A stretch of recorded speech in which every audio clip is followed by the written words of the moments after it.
A very good morning, you beautiful people. Welcome to your Feel Good Breakfast Show. It's Expresso on SABC3. It is a wicked, wacky Wednesday. How are you guys doing? I feel like 2 high fives are appropriate for today because we do have an exciting show. Wow. A very exciting show. Brace yourself. That's all I'm saying. Brace yourself. But of course, we're going to get into all of our favourite fun and usual segments as well throughout this crazy morning.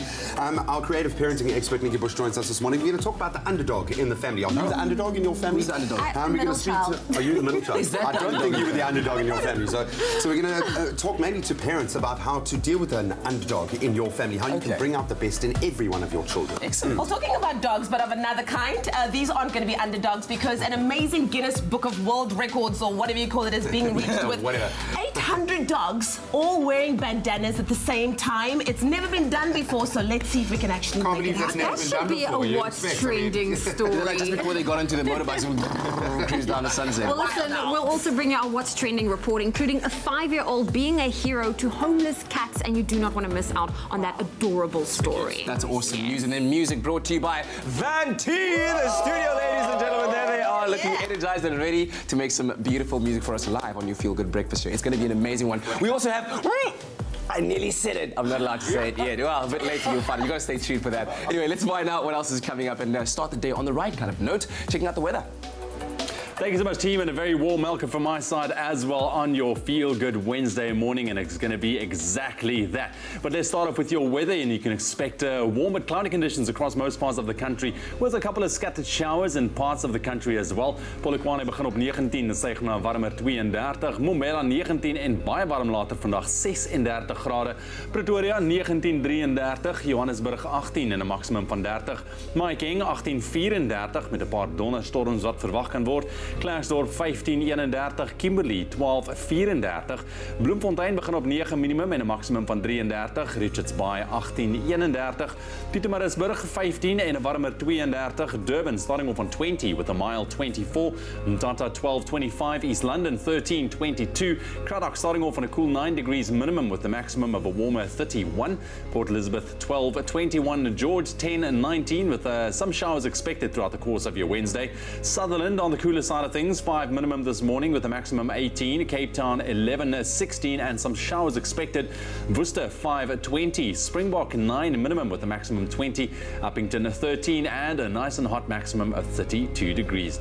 That's a wrap of your weather for the 6:30 bulletin. As always, we will keep you updated with those temperatures throughout the course of your morning. I'll be back just after 7 with another roundup.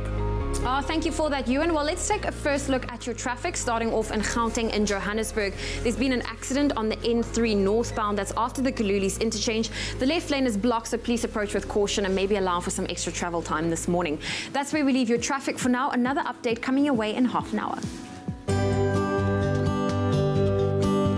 Pharma Dynamics. Effective, affordable healthcare.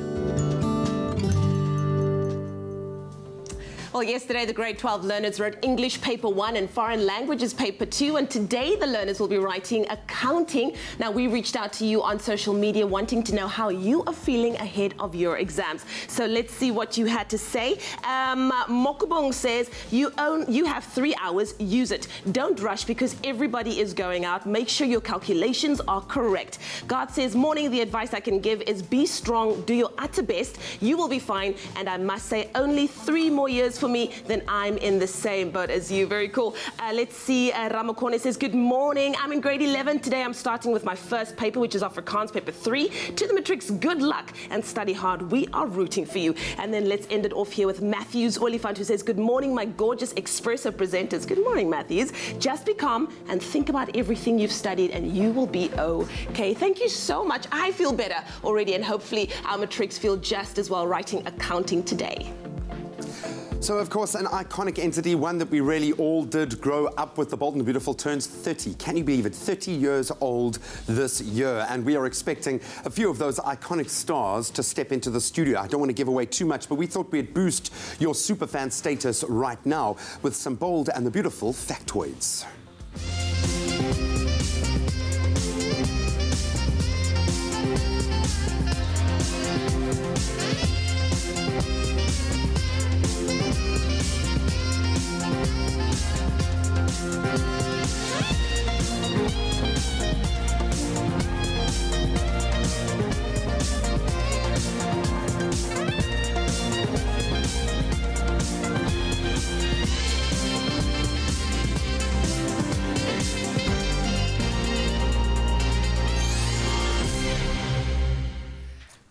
So we've been building up for the last 2 weeks, of course, letting you know that none other than the bold and the beautiful cast will be in studio this morning. In fact, they've just walked in, I've heard, and we are so excited to have them here. But before we do that, of course, we've got so much in store for you right here on your Feel Good Breakfast Show, so you'll have to stay tuned for more. We are going to be taking a look at what would Bold and the Beautiful sound like if it was produced right here in South Africa. So you definitely have to stay tuned for that. And then, of course, the Currie Cup finals are coming to Kings Park this weekend. We've got the Stormers up against the Sharks. We've got two of our Western Province players. Whoa, bro. What do you mean, man? Read the script. That was my line. I was supposed to do that line. You weren't here, man. You were in the bathroom. I had to do it. I had to fill it. It's always been your thing. Like, you've always been trying to take my place. Mark my words, Graham Richards. This isn't over. Wow.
In me, I tell you what, come be my melody, I'll be your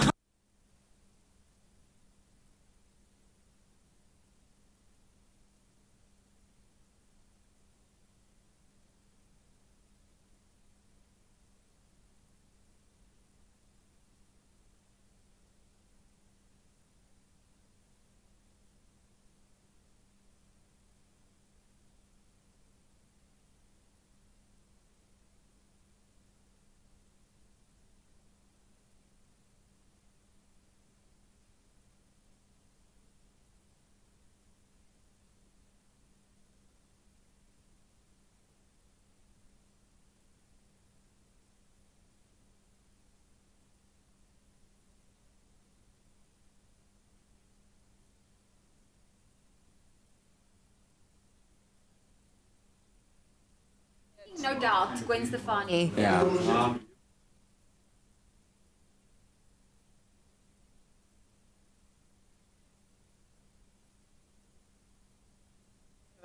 tonight. Wow. I said, Wait. celebrate my love, right? Celebrate good times. One word, and then how many songs we could do that. Bah.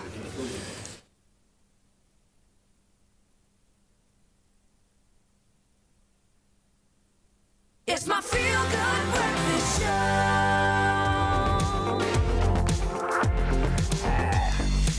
Welcome back. It is your Feel Good Breakfast Show. I hope you didn't miss us too much. I know the drama is on set today, but let's find out what is happening in Mzansiwood. Exactly. Well, you know how stories are sometimes so good, you just have to share them. Well, that's what we do all the time. Our next one is just like that. Lillian Dube is living an entertainment legend's dream. And of course, if scooping up tons of awards and earning the respect of thousands of entertainers and fans isn't enough, she now has another achievement achievement in the bag. The entertainment veteran has been awarded with her honorary doctorate for drama and film production.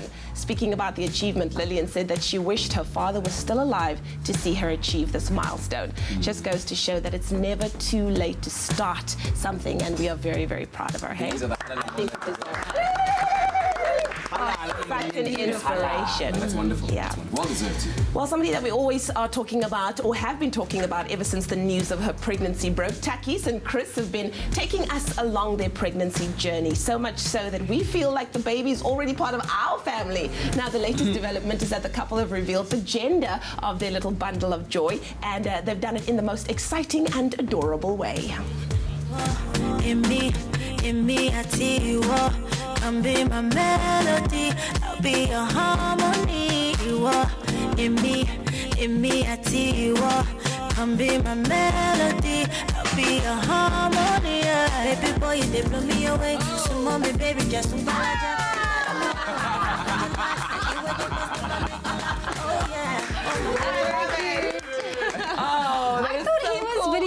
I really thought I was about to say that's some cool Insta. I'm so excited skills. for them. They're having a girl. Life will never be the same. It's going to be more exciting than ever. So that's going to be wonderful. Well, congratulations to them, indeed. And thank you for taking us along on the journey. It's wonderful. And you know, another journey that we've been on for the past, some 30 years is that journey of the bold and the beautiful. Now, one thing you might not have known about them is that they're broadcast in various languages in over 100 countries, which made us think for a little moment, what would the bold and the beautiful sound like if it was produced right here in Mzansi, Africa? Here's our taste of the bold and the beautiful Africa Bora edition.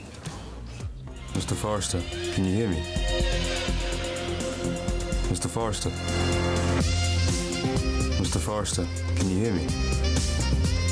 Ek het vir jou gesê dit sal gebeur. So what are you saying, this is my fault? Huh? Daddy must wanted to have carbs with his braai, so I said, okay. Ja, maar ons kon mos die aardappelslaai plaas toe geneem het in plaas van die knoffelbrood. Yes, but Daddy wanted something that was kosher and halal. I reckon these oaks must just chill, huh? Garlic bread, potato salad, a braai isn't a braai without either one. You check, Matana? Ngiyavumelana nawe mfethu, ungalibali shakalaka nepapa. Yes, bro. Plus, when the Boks are playing, it all goes together even better. I'm not even sure if I can choose between the Boks and a braai over the weekend. Hoe is hy? Kom my by. Don't worry. Boks supporters have green blood. They always pull through. Round of applause. That's brilliant. That's brilliant. Whoever has ideas that was, give them a raise. That's amazing. Anyway, it's time for some parenting advice this morning. And Nikki Bush joins us in studio to talk about the complexities of raising differently talented children. How do you do that? Well, pay attention to this. Brace yourself for a very interesting discussion this morning. If you are a parent of more than one child, you've probably noticed that one of the unwritten laws of family life is that talent and ability are not necessarily evenly distributed between siblings. Now, to discuss this issue with us this morning, as always, we've got our creative parenting expert, Nikki Bush. Very interesting, and I'm sure there are a lot of parents out there who don't even want to broach this because it's such an uncomfortable topic, but this is our reality.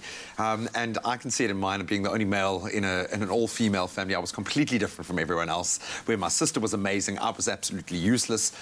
So we've learned now, in later life, to understand where each one of us shone. But how do parents broach this? Where do we even begin this discussion? Well, I'm going to begin the discussion by talking about the cup and teaspoon theory. Because, you know, God's not fair.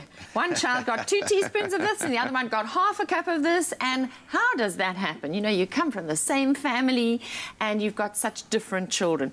But therein lies something to celebrate. Is our difference. Exactly. And we have to, as parents, see our children as individuals. They're not on a production line and they're not supposed to come out all the same. In fact, the world is celebrating difference today. So maybe this discussion it's a good one to be having now. Maybe this is the best era in which to be different from each other, because that is being celebrated. But it's tricky.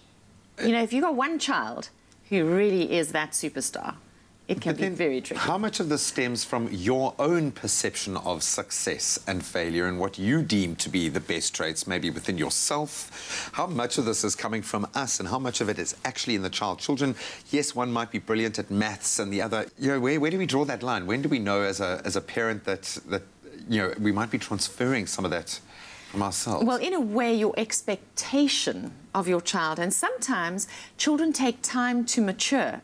Each child is on a different timeline, and child development has this sort of miraculous developmental timetable of its own.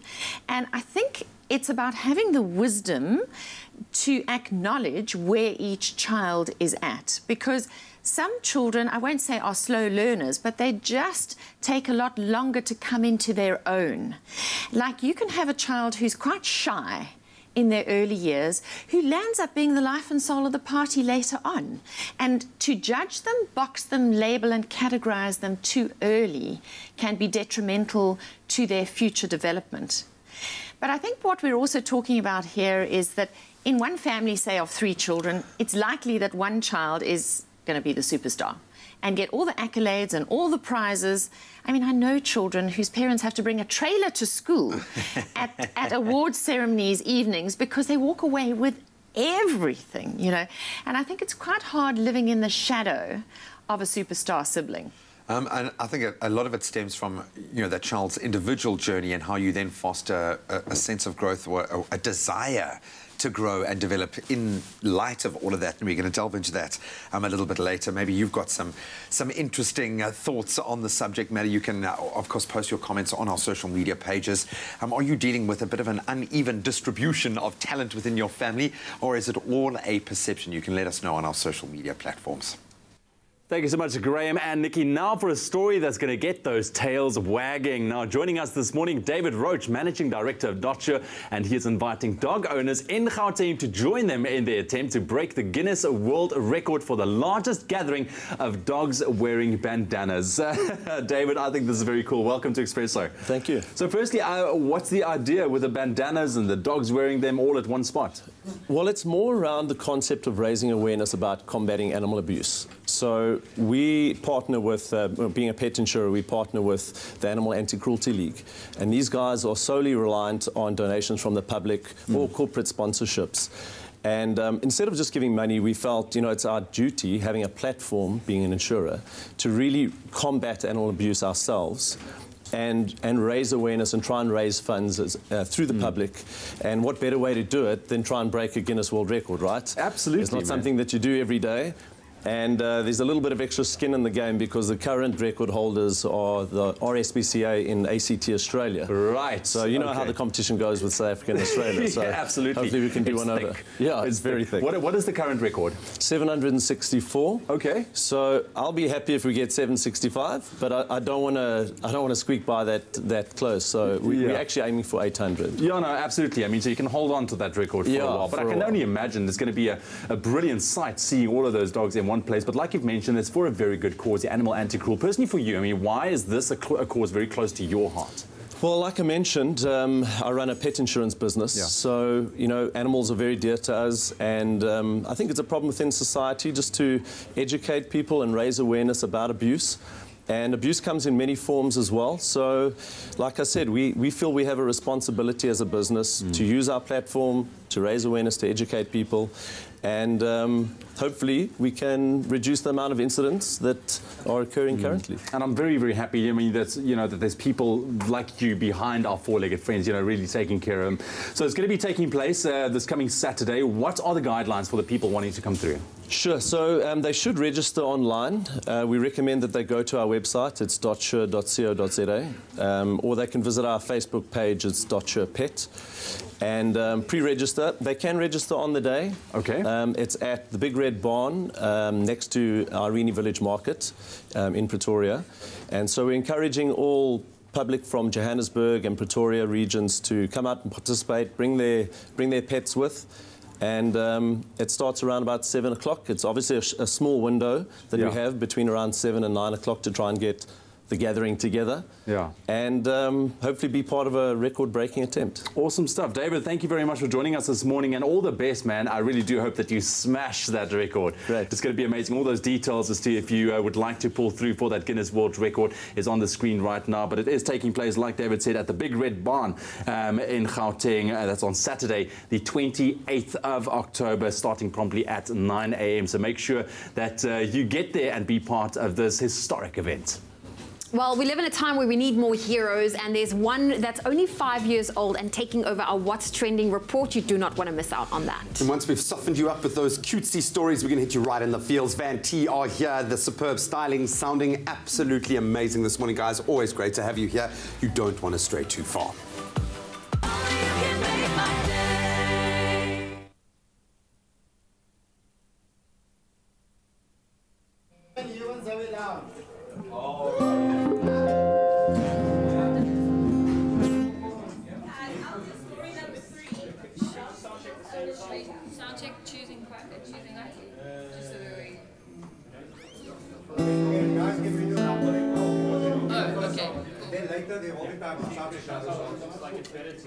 Get the sun, put the sun.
It's my feel-good breakfast show.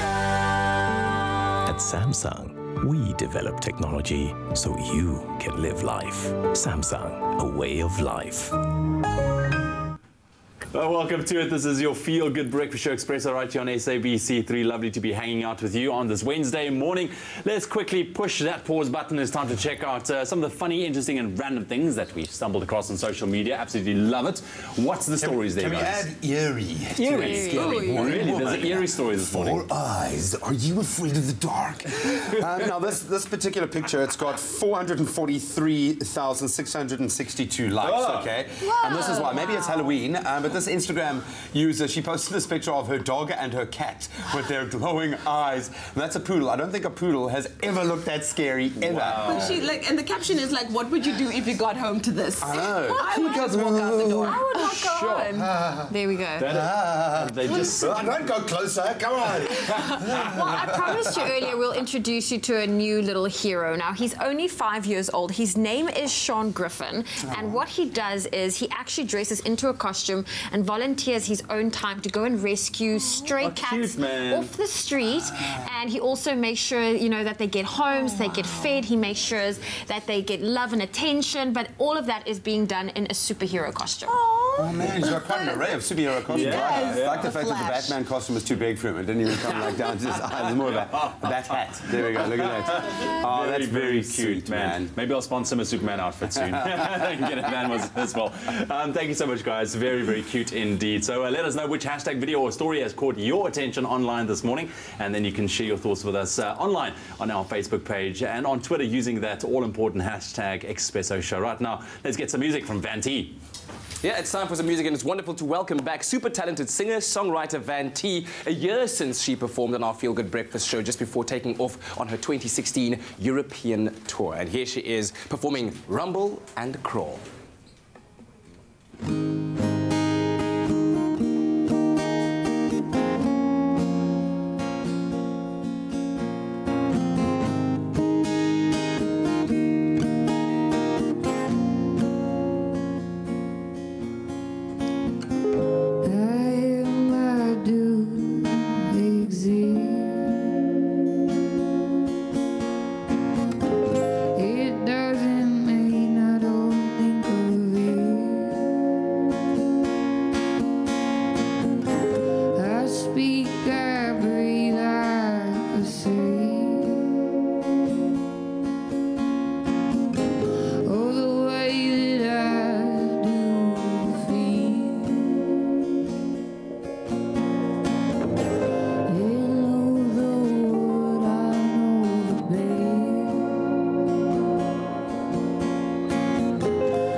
Would you blame?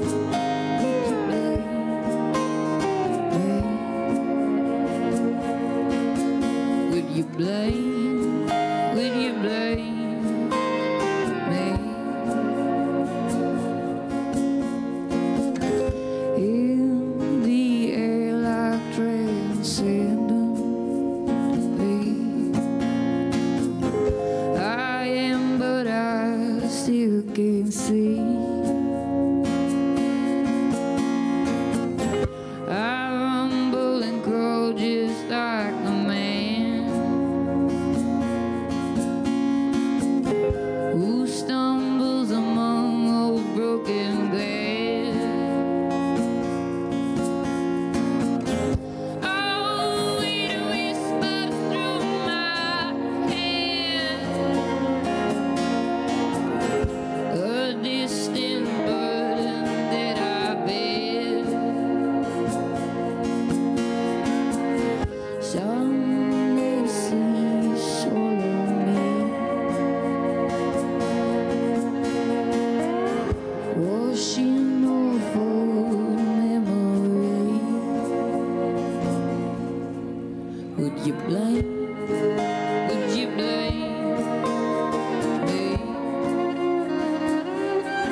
Beautiful stuff, Van T, on your Feel Good Breakfast show. Beautiful. Thank you so much for the great start to the morning. So, how was the European tour of 2016? Sounds so epic when you put it like that. It does sound way more epic. How was it? It was fun. I was with my band, my other band, Diamond Thug, as well. So I had a little bit of everything. I had a little holiday, had a little bit of playing shows, had a little bit of roughing it.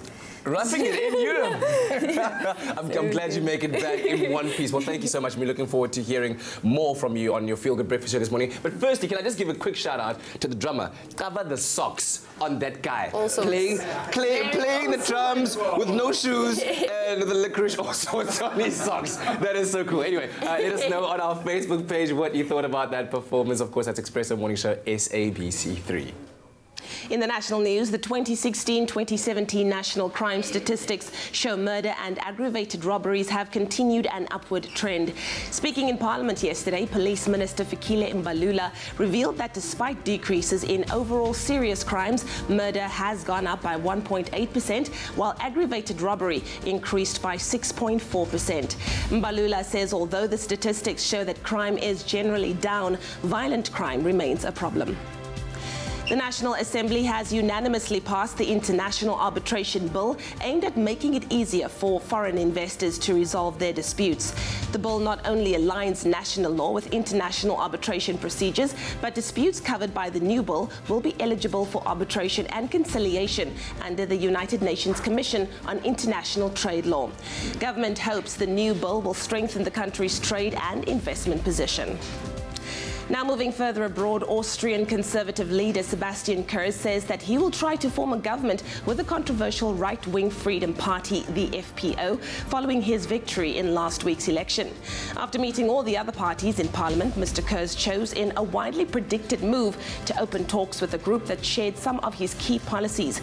The Conservatives and the far-right FPO campaign for tougher immigration controls and quick deportations of failed asylum seekers. And then finally, Thailand is preparing to bid farewell to the country's revered former ruler, King Bhumibol Adulyadej, more than a year after his passing. About 250,000 people are expected to attend the elaborate 5-day funeral in Bangkok, which starts today. Many will gather around the spectacular crematorium complex built specially for him outside the famous Grand Palace. King Bhumibol, also known as King Rama IX, was the 9th monarch of the current dynasty and reigned for 70 years. Well, that was your 7 o'clock news update. Let's get our very first look at what's happening in the world of sport. Here's Graham.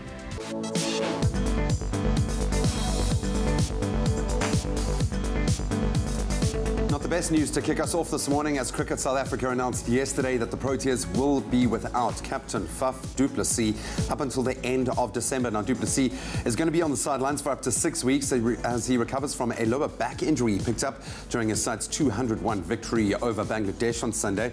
The Proteas return to action without du Plessis tomorrow as the T20 series against Bangladesh gets underway in Bloem, JP Germany, taking over the captain's reins. Then in cricket, again here locally, day 2 of the Sunfoil series clash between the Cobras and the Dolphins wrapped up last night, with the Cobras trailing by 43 runs. At the close of play in Otsura, and the Cobras finished on 284 for 6 after 88 overs, chasing the Dolphins' opening innings score of 327 all out. Day 3 of the Sunfoil series takes place today as the Cobras and Dolphins continue that battle. Elsewhere, the Knights are taking on the Warriors, while the Titans, they're up against the Lions. Then a little further afield in football, Arsenal survived a 4th round scare in the English League Cup last night as they came from behind to secure a 2-1 win over Norwich City. After the Canaries went ahead in the 34th minute, 18-year-old Eddie Nketiah proved to be the hero on the night as he scored 2 late goals after coming on as a substitute. Elsewhere in the League Cup last night, Leicester City beat Leeds 3-1. Man United put 2 past Swansea, while Man City, they earned a 3-1 penalty win over Wolves. And then finally in tennis, there was no problem for a world number 6 ranked Dominic Thiem at the Vienna Open yesterday as he earned a round of 32 straight sets win over Andrei Rublev. In front of his home crowd, Thiem wasted very little time on court as he sealed off the 6-4, 6-3 win in 1 hour and 20 minutes. And yesterday's other results, not a great day for Kevin Anderson as he was knocked out by Spain's Guillermo Garcia Lopez, while Kyle Edmonds saw out a 6-2, 7-6 win over David Ferrer. That's where we leave our sport for now.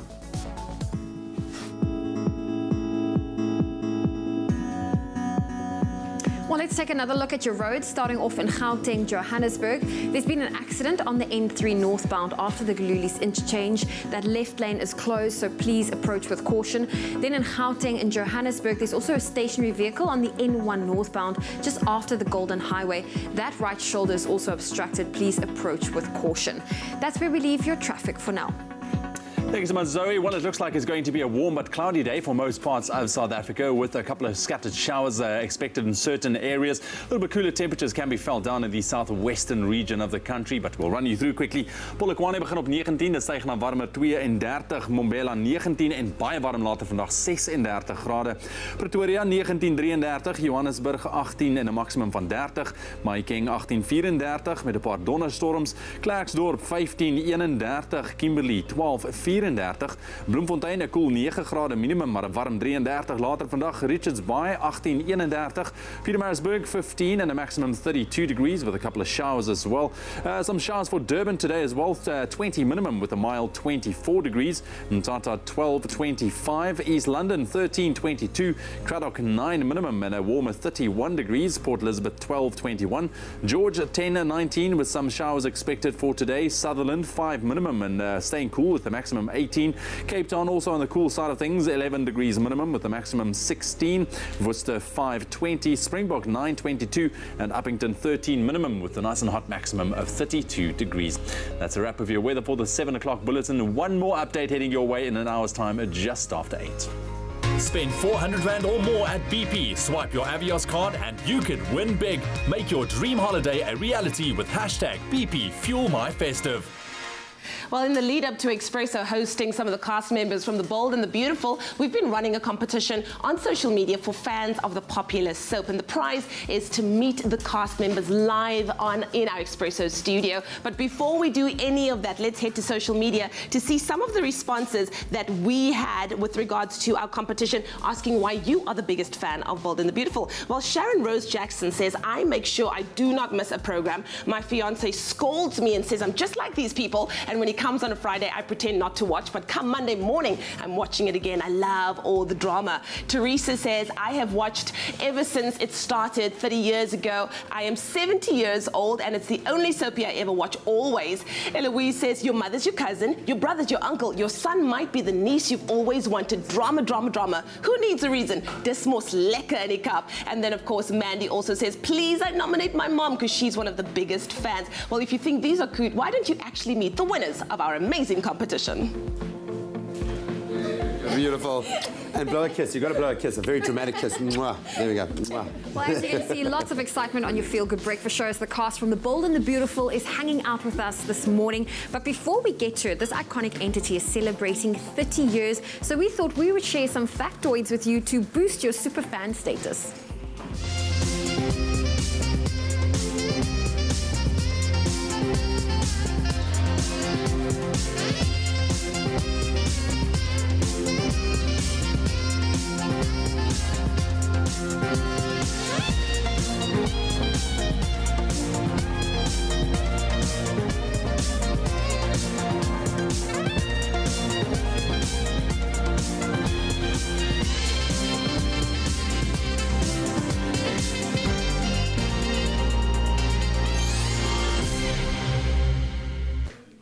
Well, the time has finally come, of course. After the break, we have the cast of The Bold and the Beautiful in studio, and we can't wait to meet them. Thank you so much. I left that right over there. My coffee is just... Leanne, that's my coffee. No, it's my coffee. Whoa, No, ladies. no. Leanne, I don't know what kind of game you're trying to play right here, all right? But it's not working. Because Zoe and I actually made that cup of coffee together this morning. This is my coffee. And I've she been isn't even drinking joking this that coffee. it's the best cup of coffee that she has tasted in her life. I have raised this cup of coffee all by myself. I don't want to break it to you, Leanne, but you've been living a lie. It's time you wake up to reality. That's my coffee. I can't deal.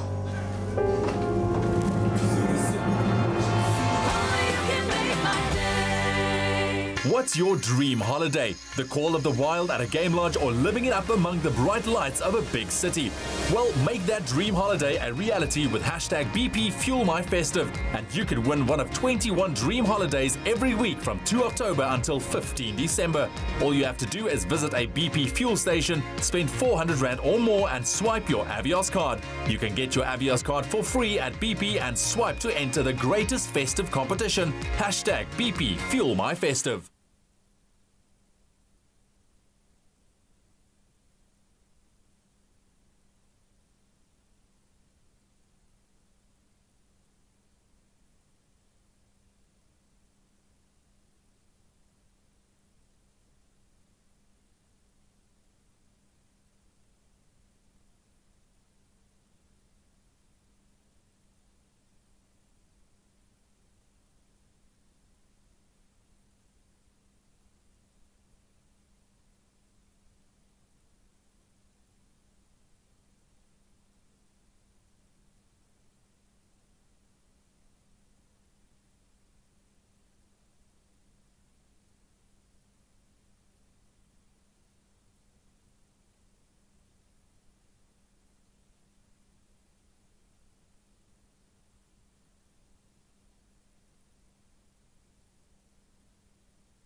Yeah.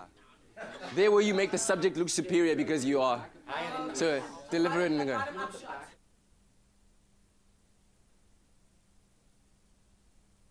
So I'm literally gonna deliver the.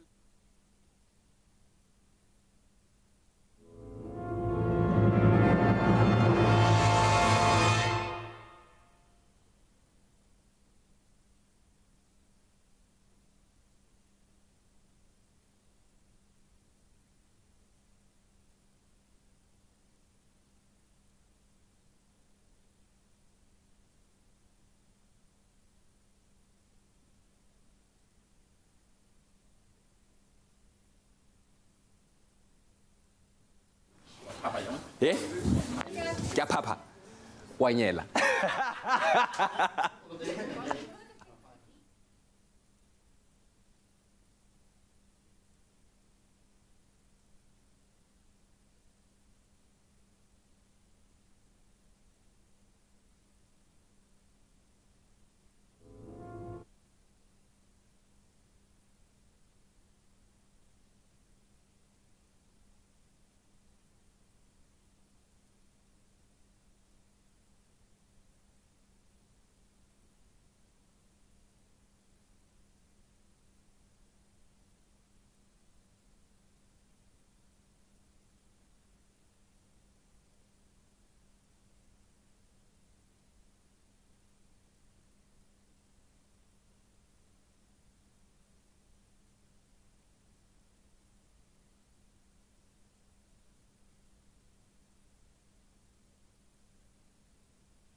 It's my feel-good breakfast show. Yes, it is your feel-good breakfast show, Expresso, on this Wednesday morning. And as you can tell, obviously, we are very, very excited to have the cast of The Bold and the Beautiful with us today. But what's even more exciting is that they also took some time to mingle with their fans as part of their South African tour.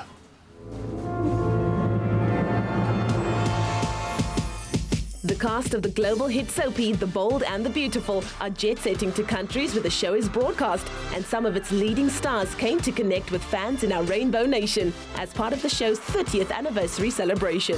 It's amazing a show could even last that long. I give that to the writers, our producers. They're the ones that really, keep this thing going. We're just the actors doing our job, but they think about these things, and they've been really great over the years, and we've expanded the show to so many countries. 113, I think we're still in. I came here not knowing what to expect, to be completely honest, because I've never been here before. And I have have to say I've had the most heartwarming, loving experience here in South Africa. I've absolutely fallen in love with this country, the people. It's great to be here. It's such an honor. There's like this energy here that it's magical. Today was so emotional. We went to these 2 malls and had this enormous crowd, and I felt so much love coming from this crowd. Like I just wouldn't have missed this for the world. It's been incredible to meet the fans, and I love this country, and it makes my heart so full to be here. There's such a culture of warmth and welcoming. Thank you so much for watching for 30 years. Keep watching because we'll be around for another 30 at least. The Bold and the Beautiful has a worldwide audience of 26.2 million viewers, and South Africans were thrilled to see the actors in real life. I've been watching The Bold and the Beautiful for about 20 odd years. So, yeah, it's been a great show for a very long time. 30 years of watching The Bold and the Beautiful, and yeah, I am. It's a very nice soapy. I love it. I love everybody that is in there, and that is why I'm here today to see them live. You know, although I couldn't take a pic with them, but at least I could have seen them live today, and I'm so happy going home now. I'm very happy to be here today to see those stars that I've been watching on TV since when I was still young. So I'm happy. Us Sowetanans are very honored to be here and see these people live instead of seeing them on television. There was also time for a fun night out with the cast of Isidingo, where the local talent welcomed the visiting actors for karaoke and celebrating the Bold and Beautiful legacy. I think because they've been just doing such amazing stories for such a long time, the acting has been top-notch. They've got the soapy recipe down pat. That's why they're legends in the business.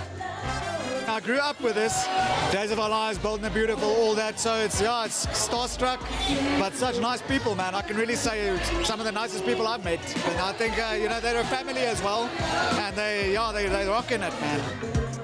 I already watched The Bold and the Beautiful. I observed their acting style, so I'm looking forward to actually working with them one-on-one and feeling their rhythm. It's amazing, it's overwhelming, it's everything that I imagine it to be. And they're super cool as well, so we're having a ball, as you've seen. After meeting local actors and fans, the next exciting moment on this tour will be making a super fan's dream come true with a once-in-a-lifetime meeting. So you've seen the promos and we've been telling you about the day, and it's finally here. The cast of The Bold and the Beautiful are here in our studios. Ladies and gentlemen, from the show, none other than Heather Tom, Jacob Young and Carla Mosley, ladies and gentlemen.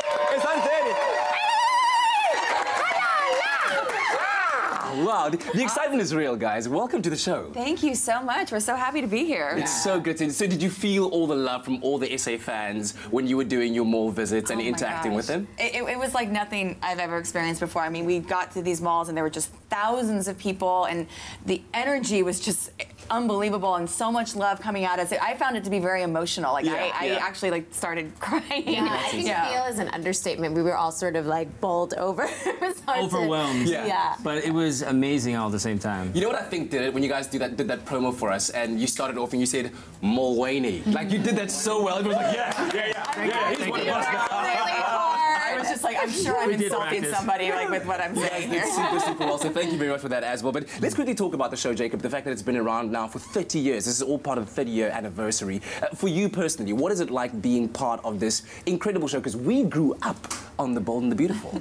It's awesome. It's an amazing show. That's why it's been around for 30 years. We got great writers, we got great producers, we got amazing actors, a fantastic crew that takes care of us daily. It's a great team collaboration, and I think that's what truly makes it a success and why we've been around for 30 years. Yeah, and for you, Carla, other than the gripping storylines, the romances that we kind of ponder over and discuss with our friends and argue about, what else do you think it is that makes this show so super successful? The fans. Yeah. Absolutely. I mean, we are buoyed by, obviously in a very direct way here in South Africa, by the energy from the fans, and that people do talk about it the next day, and that people do remember 30 years ago that, we meet people who are like, I've been watching this since day one and know these characters. Yeah. And what is it like, the energy between you guys as the cast behind the scenes? Because obviously we only see what goes on in front of the camera. Right. Behind the scenes, are you guys friends? Do you interact with each other? Do you go for dinners together? I don't know. I mean, honestly, I know this sounds trite, right, and everyone says, oh, it's a family, but it is. Yeah. I've known most of these people since I was 14 years old,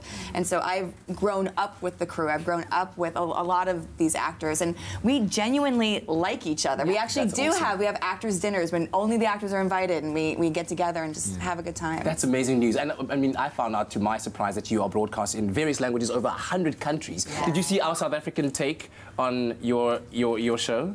We did a whole show. No, we did a whole little thing here where it was about Brian, whatever. But it's fine. We'll show it to you later. What I wanted to do now is just decide whether you guys are my favorite people or not. And this is very, very critical. Okay? There's no pressure. Because of the storylines, there's always been one that had me. It really gripped my heart. It was the romance between Taylor, Brooke, and Ridge, right? So I want to know. I want to know this. So you guys are all going to answer this question together on the count of 3. Were you Team Taylor or were you Team Brooke? 1, 2, 3. Brooke. Oh no! I can't do this anymore. Honestly, I should not be Team Brooke because she has really not been nice to Katie. But I figured if she was with Ridge, then maybe she would leave my husband alone. So you have her love life together. Exactly. Well, and she's my mom, so I have to stick with her. She's my mother-in-law. I was hoping you would be just here with me, but okay. Anyway, but Taylor definitely made it fun. She was like my high school crush anyway, so I guess I'm a bit subjective in that way. But anyway, thank you so much for being here, and we can't wait to hang around with you guys a little bit more. Actually, we want to show you that clip. Can we show you that clip? Yes, and then you guys give us your review. So this is what if South Africa produced The Bold and the Beautiful. Look at this. Mr. Forrester, can you hear me? Mr. Forrester. Mr. Forrester, can you hear me? Ek het vir jou gesê dit sal gebeur. So what are you saying this is my fault? Huh?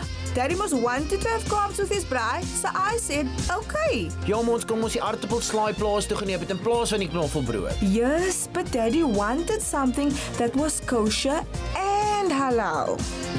I reckon these oats must just chill, huh? Garlic bread, potato salad, a braai isn't a braai without either one. You check, Machana. Ngiyavumelana nawe mfethu. Ungalibali chakalaka nepap. Yes, boo. Plus, when the Boks are playing, it all goes together even better. I'm not even sure if I can choose between the Boks and a braai over the weekend. Hoe is hy? Kom my by. Don't worry. Boks supporters have green blood. They always pull through. It's amazing to watch it again. That's awesome. That was awesome. So you guys like that? Yeah. Jacob, what was it like to hear yourself speaking Xhosa? I couldn't understand myself. But you did it so well. You cracked the accent and everything. All right, stay tuned to your Feel Good Breakfast show. We'll have more from the cast a little bit later on as we find out about their South African tour and how they're celebrating with all the fans.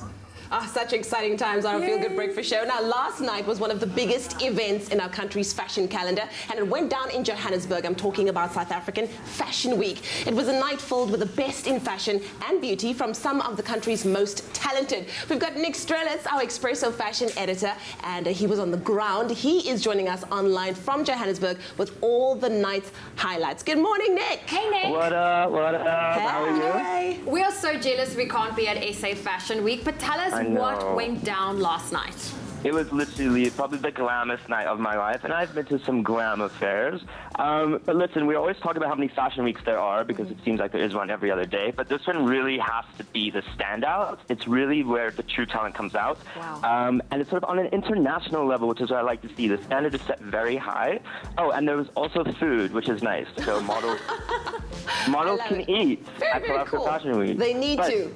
But the shout-out has to be to Woolies and Style by SA. They absolutely killed it. Wow. They featured 3 capsules. They did a sustainable fibers collection, a resort, and a glam.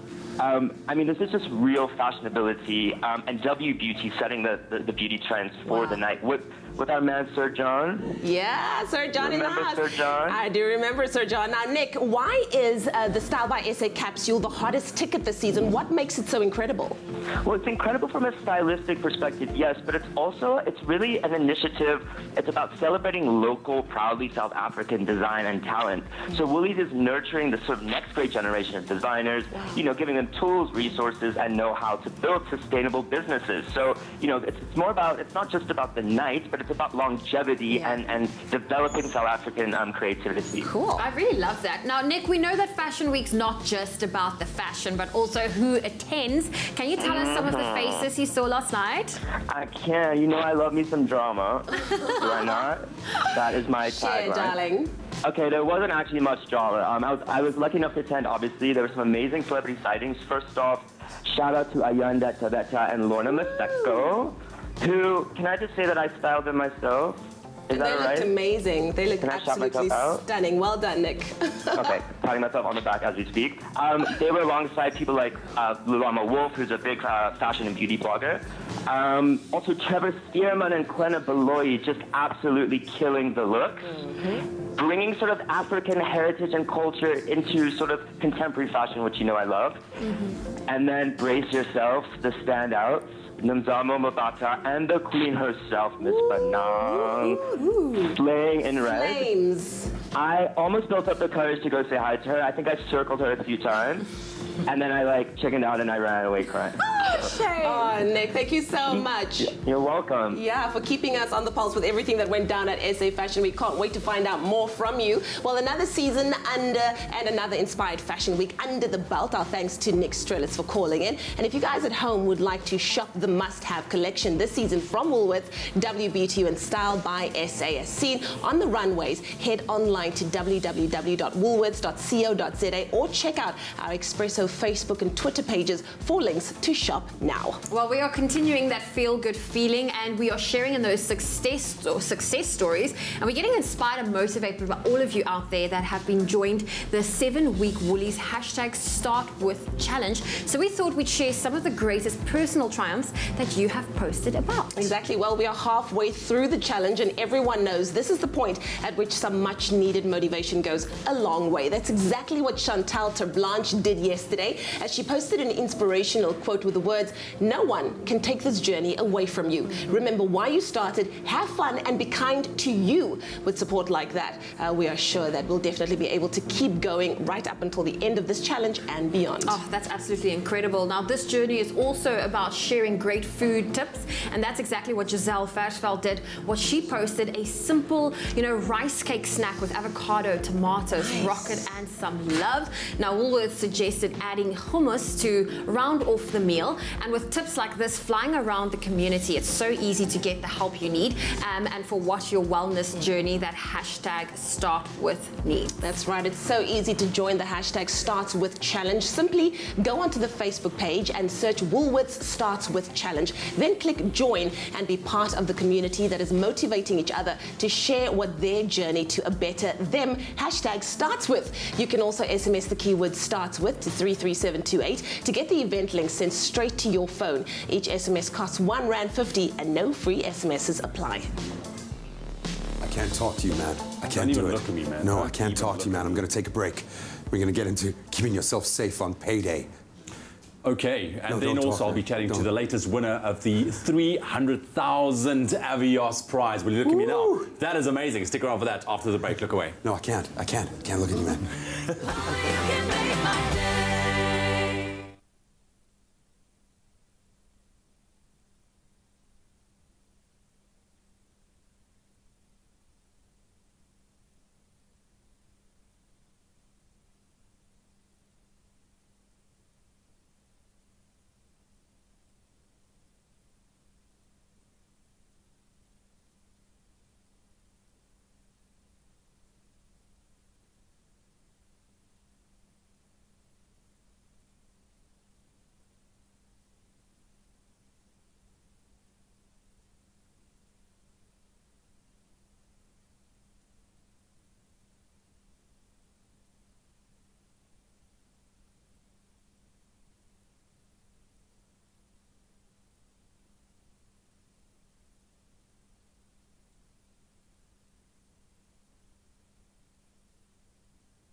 to your feel-good breakfast show. It's Expresso right here on SABC3. Well, payday is here for a lot of people, not for us. And of course, Graham, we know that you can never be too safe when using the ATM. Yeah, so we've got some tips on how you can keep yourself safe, not just using the ATM, but generally on this very important payday. Exactly. Now, many of us use ATMs instead of going to the bank branches because of convenience, and of course, criminals know this. Now, this is one of the common opportunities that Scellum uses to compromise you and, of course, steal your money. And this morning, we welcome back Kiliani Pillay, the CEO of SABRIC, the South African Banking Risk Information Centre, to tell us more about ATM safety. I think it's one of those things that we were taught from a young age. I remember my grandmother always kind of being nervous around ATMs, and I'm assuming it's still the case because criminals have found even more innovative ways to steal our money. Well, people have become more comfortable with using ATMs because, of course, there are more ATMs out there, and it's part of our everyday life. You know, we need cash, we need to do a transaction, we go to an ATM. But, of course, again, perpetrators will always look for opportunities, and the ATM provides them with a great opportunity because people go into an ATM, you're in a hurry, you want to get your cash, and when you don't get your cash, you, of course, become quite flustered and emotional, and they play on that. So what we're finding is that when you go to an ATM, and if you insert your card into the card reader, because that's what you do, you go there, you put your card in, you want to get your transaction done, and then suddenly your transactions are not happening the way it ought to be done. And it's because the perpetrator, in most instances, has already tampered with that ATM. And often they place a little reader on the mouth of the ATM, a tiny little device, so that when your card goes through the slot, the mag strip goes across that little device and it copies the data on the mag strip. Then somewhere on the ATM, there'll be a little pinhole, a tiny little hole, which has a hidden camera behind it. It's a flat little device that the perpetrator then uses to copy the PIN number as you put it in. So they have your card data, and then they get your PIN number, and then, of course, they're able to create what we call a counterfeit card. So that's one of the things that happens. What happens also is that where the perpetrator is physically there, what they would do is that they would jam that reader so that your card now, so there's no device there, but they just jam it so that your card doesn't go all the way through in the slot. And then, of course, you're not getting a kind of the screen that you require. So then they come and they offer you assistance. That's what they actually want. They come over, they're this kind person who's offering you assistance, and then they say to you they've had the same problem, and then they tell you what to do. And in that process, they so quickly, they press the cancel button, the card comes out, they swap the card, they put another card in, and they now have your card. I just got chills. They would either quickly skim it, right? And then they have a little device, they quickly skim it, or they have one of their accomplices that are close by, they skim the card, give them back the card, and then what they do is they do what we call shoulder surfing. Shoulder surfing. So they stand close to you and they say to you, well, go ahead now, the card's in, you can now do your transaction, put your PIN number in, and of course, while you're putting your PIN number, they purport to be a little bit away, they're actually looking over your shoulder. So, you know, we're saying, don't allow anybody to help you at an ATM, irrespective of what. Even if they're dressed in uniform? Absolutely. Whether they're wearing a security, they appear to be the security guard, whether they are the security guard, whether they have appear to be from the bank, where a bank staff member, or even an ordinary plainclothes person, even if they're well-dressed in a suit and look very smart, don't take help from anybody. Just before we go, when something like that happens and your card gets copied through that small device you were describing, and the camera and everything like that, does the bank take responsibility for the fact that they've compromised the security of that ATM? I mean, where does the honest responsibility lie? The bank would actually investigate every single matter and look at the circumstances around it. Because one of the things we've been saying to bank customers is, your PIN is required in order to complete the transaction. So even if they have the data which allows them to create a new card, they can't do a transaction by drawing out money without. Hide the keypad. So you've got to, irrespective, and I think it's really important for us to make this part of our normal banking habit. You know, whether we're in South Africa or whether we're outside of South Africa, to always make sure that we cover the keypad of an ATM, cover the keypad of a point-of-sale device.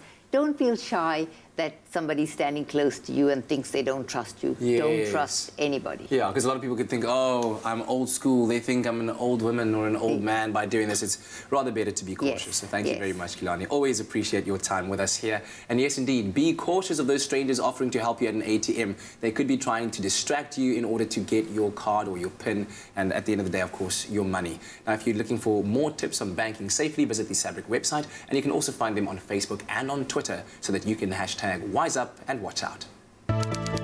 Wise Up, watch out.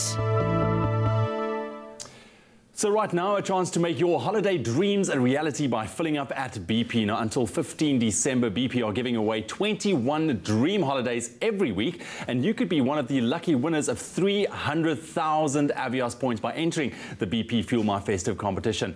Now, on the line, we have someone who did just that and is now starting to plan her dream holiday. So, our lucky winner of 300,000 Avios is none other than Emilia Richter from Pretoria. Congratulations. Emilia, good morning. Good morning. Good morning, Emilia. How are you feeling? Come on, this is a brilliant prize. Very excited. That's it. So you went obviously through the motions, you filled up at BP. I mean, really, how easy was this to enter this competition? It was very, very easy. I mean, I just filled up at BP and there we go. And then you got the news. Absolutely, yes. So here's the big question. What exactly are you planning with your 300,000 Avios? Where are you going to go?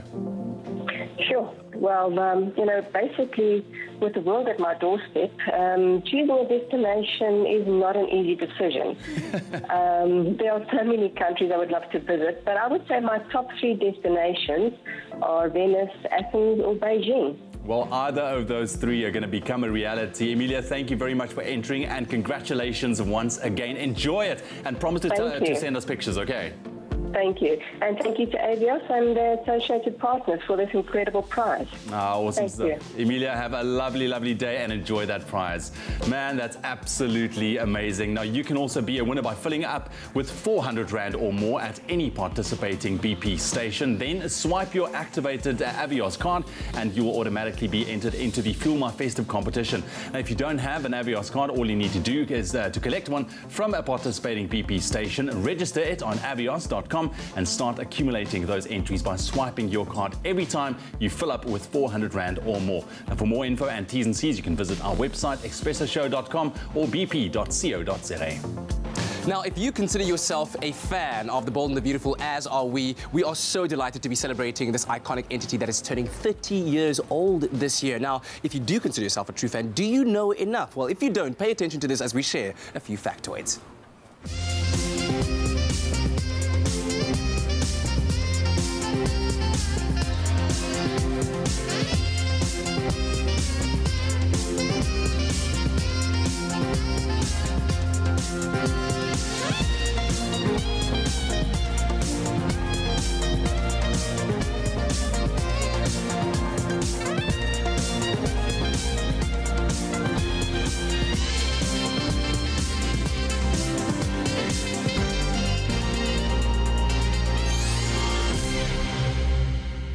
All right, stay tuned to your Feel Good Breakfast show. When we come back, we take a look at the 5FM Top 40 with Nick Hammond. And, of course, we still have the cast of The Bold and Beautiful. Can't wait to be chatting to them.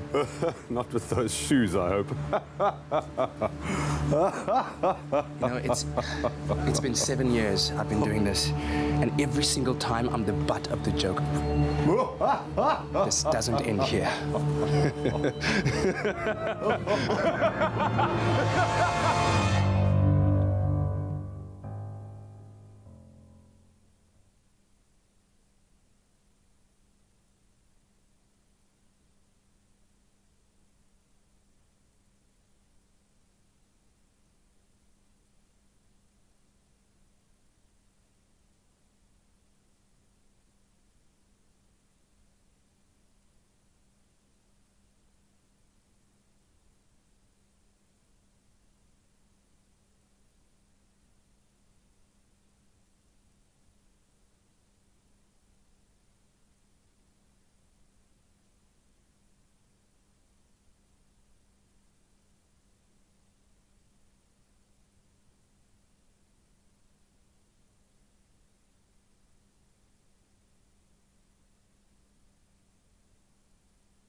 welcome to it. This is your Feel Good Breakfast Show, Expresso, right here on SABC3. It is a very Feel Good Wednesday morning. Let's quickly get up to scratch as to what our international celebs has been up to, Leanne. Shall we talk about Drake for a second? Let's because talk he about Drake. celebrated a birthday this week. He turned 31 this week, and we are able to give you a little look at how he rang in the 30s. Of course, the bash, which was themed after Andy Warhol saw Drake's pals like Leonardo DiCaprio and Kelly Rowland, because that's how he rolls, pulled through. Drake, who calls himself Champagne Papi, made sure that there was more than enough to eat and to drink, and everybody enjoyed the night. And he also had something called the bar mitzvah. The bar mitzvah. The bar. Can I just say something? Am I the only one shocked that Drake is only turning 31 now? I know. I thought he was so much older, only because he's done so much. Exactly. Oh, he's young. He's young. All right. Well, Ellen DeGeneres, we just love her. And we also love how she pranks the guests that are on her show. Now, when Sam Smith stopped by to chat about how he thinks he lives in a haunted house, Ellen decided to optimize on the opportunity. Feel like you're in a house and there's somebody right next to you and staring at you, and nothing in you is frightened by that. Not really. Oh, God. That took, oh my. I thought it was going to come out of this. No. I was waiting for it to come out of this.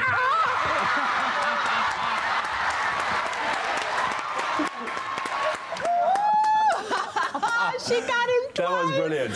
Absolutely brilliant. Well done, Ellen. Oh, I love how she just doesn't show, she doesn't let on that anything is happening. The audience is so quiet, and then, of course, she does the best scares ever. It is a little trick that she always scares them next to them. That's why he said he was expecting it over there. Well, not only is he good at goodbyes, but he's good at getting scared, too, by none other than Ellen DeGeneres. Love it. Well, that was amazing. That was your international entertainment news on your Feel Good Breakfast Show. All right, well, as you can tell, we are very, very excited to have the cast of The Bold and the Beautiful here with us, celebrating their 30th year. What an iconic entity they are indeed. Now, here's a little something that I had to share with you. Heather, Tom, and Carla are all actually secretly Team Taylor. They told me that off camera. No, I'm joking. I just made that up. But here's something you can trust. Here's a couple of factoids about The Bold and the Beautiful.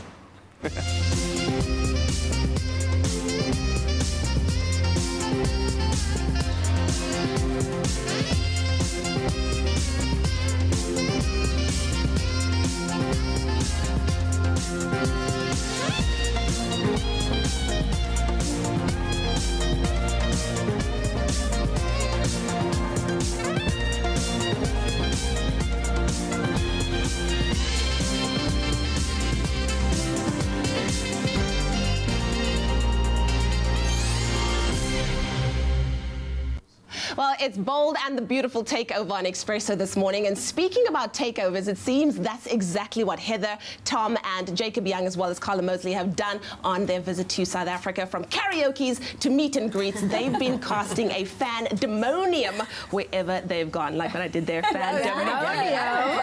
I have to ask you first, Heather. You guys have visited so many countries that Bold and the Beautiful airs in, but how does South Africa compare to all of the other experiences? Honestly, we are very popular around the world, which we love our international fans, but I have never experienced anything like this. It's just, it's overwhelming, and it's so, it makes me feel so good. Yeah. It's lovely to have, to see how many people really just love the show and love the characters. But it's amazing. You guys are part of the fiber of who we are as South Africans. We've grown up with you, so we're very much part of our families and our homes as well. But Carla, you're going to be doing something really exciting with one of South Africa's biggest designers, Gert Johan Coetzee. Do you want to tell us more about that? I'm so happy you said it, because I keep butchering and I try over and over again, and he's such a lovely human. Amazing.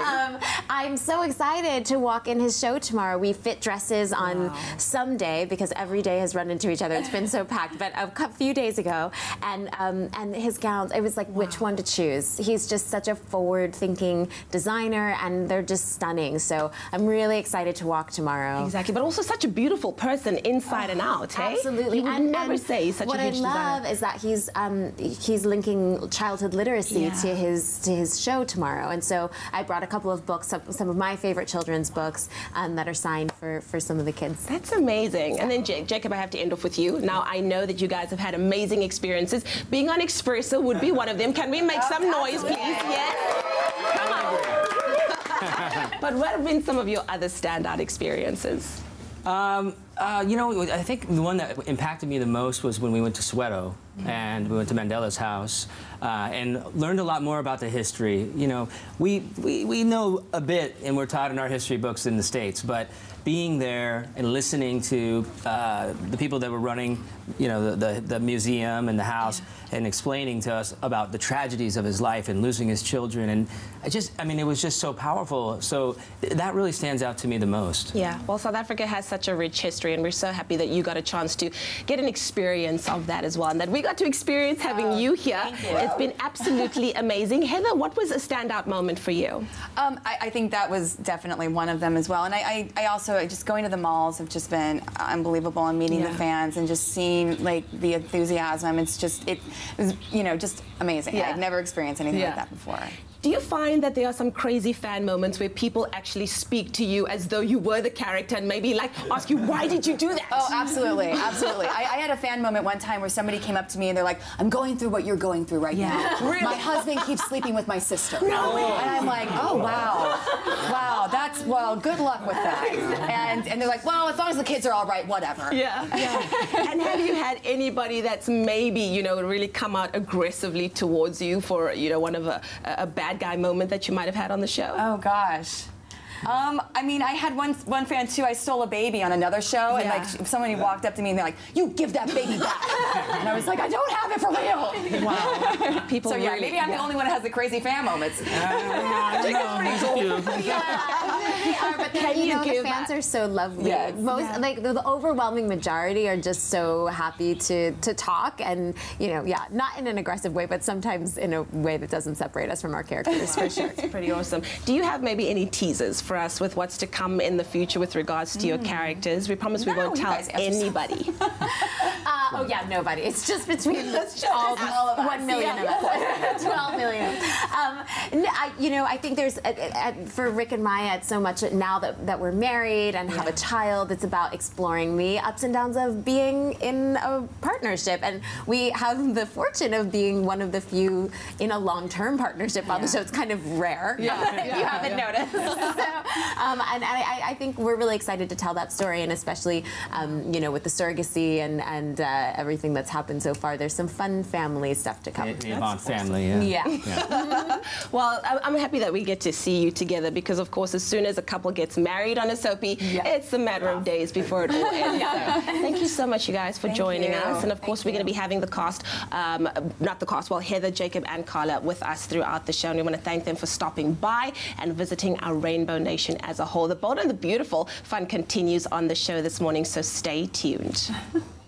Best show ever. Stick around, guys. Time now to connect back with the here and now and take a look at the 5FM Top 40 local and international charts. Of course, Questa breaking in with a brand new banger. It's doing incredibly well, certainly on the radio side.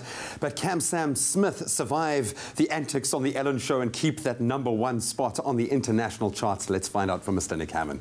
Hey, what's up, guys? It's me, Nick Hammond, back with another recap of the 5FM Top 40, the biggest songs in music from this past weekend's chart show. And like we would do any day, let's begin by looking at the new entry onto the charts. And yes, I said entry because this week there was only one coming in at number 31. It's Wale and Questa with Spirit.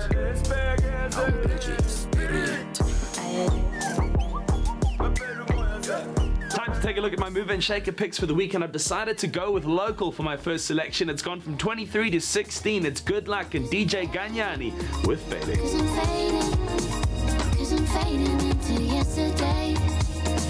My second move and shaker pick was a massive jumper from 30 to number 13. This is Justin Bieber and a new artist called Blood Pop with Friends. Can we still be friends?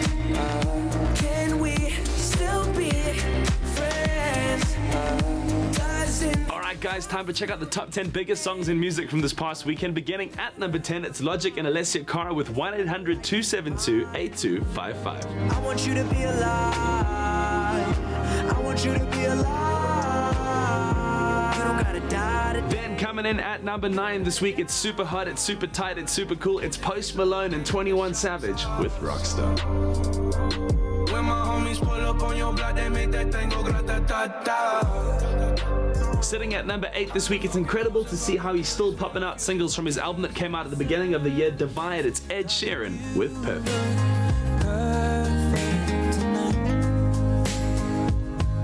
sitting this week at number 7, it's Zayn and Sia with Dusk Till Dawn.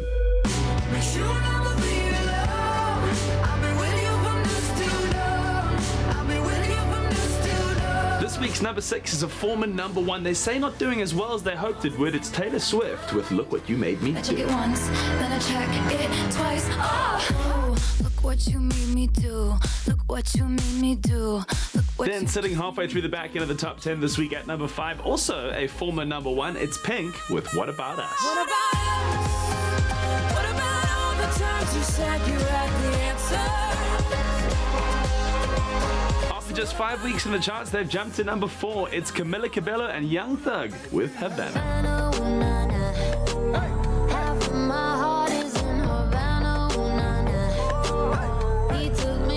Sitting pretty this week at number 3, it's J Balvin and Willie William. The tune is called Miente.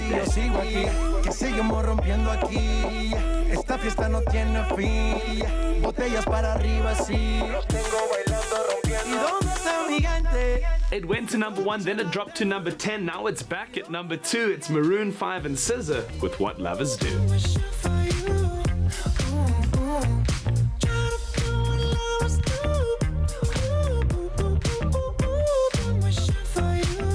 Thank you so much for watching, guys. Make sure to catch me, Nick Hammond, Monday to Friday, 9 to 12 on Hammond Time. And of course, every Saturday, 10 a.m. to 2 p.m. to find out who will take the number 1 spot on the 5FM Top 40. And speaking of which, this past weekend, for 2 weeks in a row now, it went to Sam Smith with Too Good at Goodbye. Baby, we don't stand a chance. It's sad, but it's true. I'm way too good at goodbye. There from Sam Smith. Oh, beautiful song. I was actually speaking about music. I was telling Heather, Tom, and Carla just now that growing up in the hood, whenever we talk about the bold and the beautiful, we'd never call it that. You'd always go like, do you remember that show?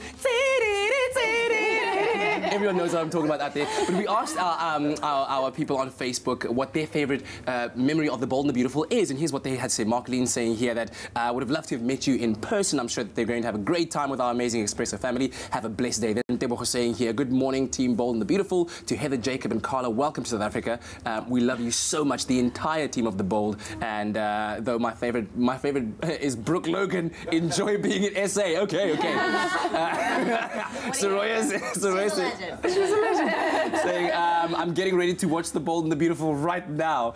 So quickly, I need to get my chores done. 20 minutes, so I got to get rolling. Coffee on the couch. I'm coming. Okay, so clearly very, very excited. And we wanted to ask you guys, what is your favorite ultimate memory of the bold and the beautiful across 30 years? Oh gosh, well, I mean, I think there are so many, and I think the one where Susan Flannery is getting having her hair cut, and I want to say it was Darlene Connolly who was cutting her hair, and Susan Flannery's like just drunk, and yeah, it's a hysterical moment. Okay, Jake, what about you? I mean, there's so many epic weddings that have been on the show, and so many great locations. That just stands out, but I think the most powerful, and it's not necessarily a good memory, but it was a really beautiful memory, is when Stephanie died, and everybody on our cast, it was like we really lost her. You know, it was really, really hard. Yeah. What about you, Carla? Well, I'll take a personal one just from being on the show. I really loved Rick and Maya's wedding. I think that was just such a powerful moment and really beautiful, and I was really happy to be a part of it. Yeah. One thing I'm really interested in is how much of the work that you guys do is a lot of fun, you know, enjoying of the scenes and everything that goes on in between, and how much is it hardcore work, preparation, slogging away at those lines? Because, I mean, the delivery is absolutely perfect. That's what we love so much. For us, we love it. It's really perfect. What's the balance in those two worlds? Yeah, I mean, we work really hard, but we play really hard too, and we have a lot of fun together. We laugh a lot, and I think that's one of the reasons why people like the show, because even if we're having, you know, if we're fighting in a scene or anything like that, you can still tell that we're having fun, and so it comes across, I think, on camera. Yeah. Would you agree with that? Yeah, right up until the point, I mean, even if you're fighting in the scene, right up to that point where we're laughing, right until they roll cameras. 5, 4, 3, okay. Yeah, it's a good time. Yeah, I think we love it. We work hard. We shoot 8 shows a week, and sometimes 2 and 3 episodes a day. Wow. So we're definitely pumping out the lines, and I know sometimes by the end of the week, if you've had an 8-show week or a 9-show week, like that last couple, it's like the brain, it's like, how am I going to get it in there? And then you just sort of do, and you push through. But it's kind of the fun of it too. There's sort of like, it's like like after running a marathon, you're like, yeah, I did that. And of course, with you guys being the purveyors of romantic kisses on television, have you guys ever like knocked teeth? Just like, you know, because I had that growing up and I felt bad because I was trying to practice what you guys are doing. Oh my gosh, I don't know if I've not. We don't kiss each other the way we kiss our spouses. So it's a little different. Yeah. But listen, it's been an amazing privilege to have you here. Everyone is loving you guys on Facebook, all across our social media platforms. Have a blessed time in South Africa. Thank you so much. All right, Thank you. Stay tuned after the break. We've got another live performance from Van T.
It's my feel-good breakfast show.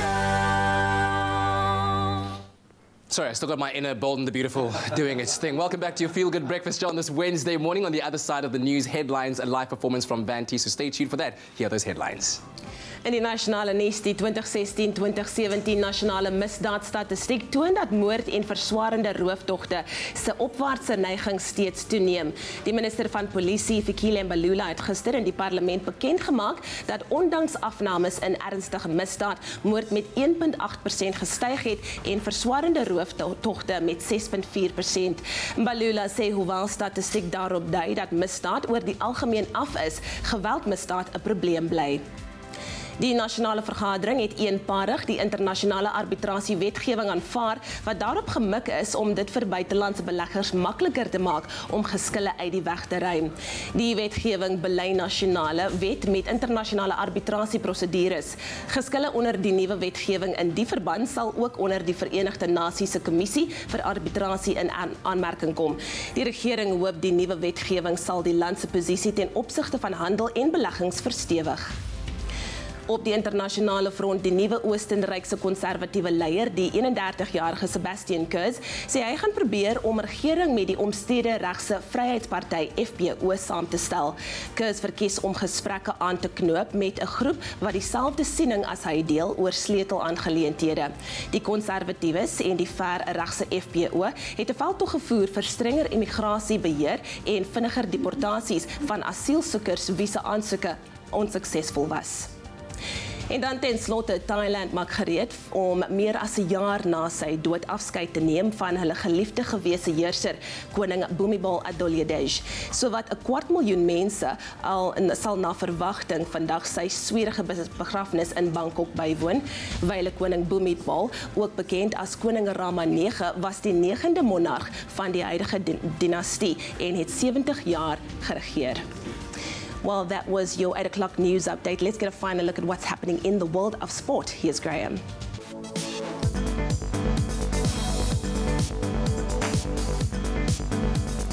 Let's start with the bad news first. This morning, Cricket South Africa announced yesterday that the Proteas will be without captain Faf du Plessis up until the end of December. Du Plessis will be on the sidelines for up to 6 weeks as he recovers from a lower back injury he picked up during his side's crushing 200-run victory over Bangladesh on Sunday. The Proteas return to action tomorrow without Du Plessis, and that's to kickstart the T20 series against Bangladesh, getting underway in Bloemfontein. Then continuing with cricket, day 2 of the Sunfoil Series clash between the Cobras and the Dolphins wrapped up last night, with the Cobras trading by 43 runs. At the close of play in Oudtshoorn, the Cobras finished on 284 for 6 after 88 overs, chasing the Dolphins' opening innings score of 327 all out. The things shaping up quite nicely there. Day 3 of the Sunfoil Series takes place today as the Cobras and Dolphins continue that clash. Elsewhere, the Knights are taking on the Warriors while the Titans are up against the Lions. Then in football action last night, Arsenal survived a 4th-round scare in the English League Cup last night as they came from behind to secure a 2-1 win over Norwich City. After the Canaries went ahead in the 34th minute, 18-year-old Eddie Nketiah proved to be the hero on the night as he scored 2 late goals after coming on as a sub. Elsewhere in the League Cup last night, Leicester City beat Leeds 3-1. Man United put 2 past Swansea, while Man City, they earned a convincing 3-1 penalty win over Wolves. And then finally in tennis, there were no problems. World number 6 ranked Dominic Thiem at the Vienna Open yesterday as he earned a round of 32 straight sets win over Andrei Rublev. In front of his home crowd, Thiem wasted very little time on court as he sailed off the 6-4, 6-3 win in an hour and 20 minutes. In other results coming out of yesterday, not a great day for Kevin Anderson. He was knocked out by Spain's Guillermo Garcia Lopez, while Carl Edmund, he saw a 6-2, 7-6 win over David Ferrer. And that's where we leave our sport for now. Albeit we're going to start talking Curry Cup final in the next half hour or so stick around for that.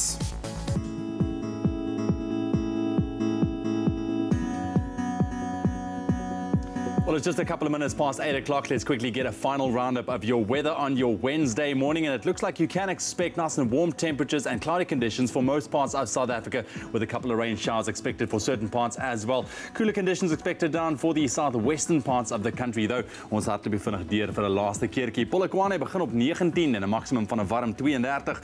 Mbombela 19, baie warm later vandag, 36 grade. Pretoria 19, 33. Johannesburg 18 en 'n maksimum van 30.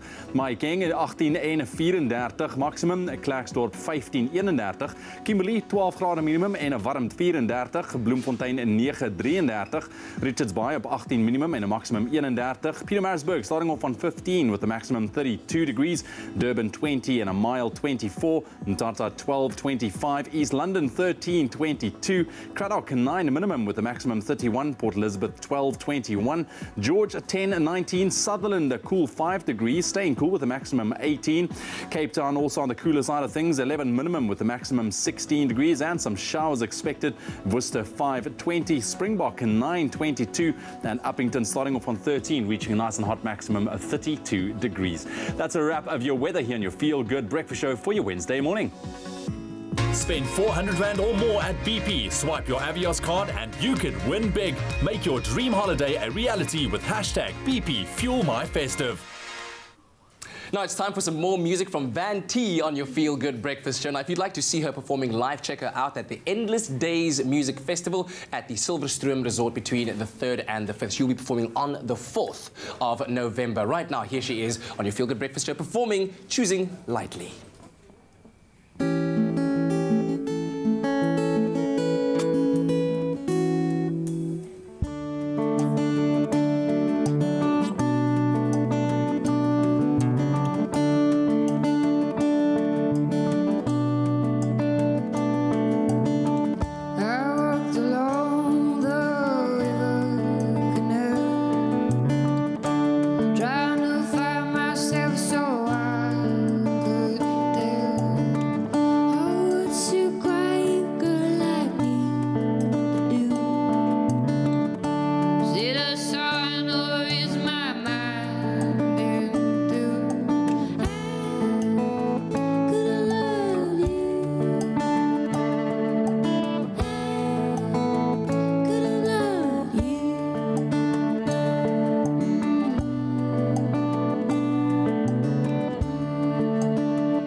Van T on your Feel Good Breakfast show. Let me squeeze in here right next to your guitar and your violinist. Thank you very much, guys. Beautiful stuff. So let's talk about the Endless Days Festival where you'll be performing. What can your fans expect from you there? We're starting off in the morning. So I guess we're going to try ease people in. Yeah. And I'm going to play a lot of my new stuff. Are you early on in the morning? Yeah, 10. At 10 o'clock in the morning. And you're playing a lot of your new stuff as well. That's all right. Yeah. This is exactly why you're doing this, to prepare for it, right? And when can people expect an album from you? Have you released yet? Are you going to be releasing soon?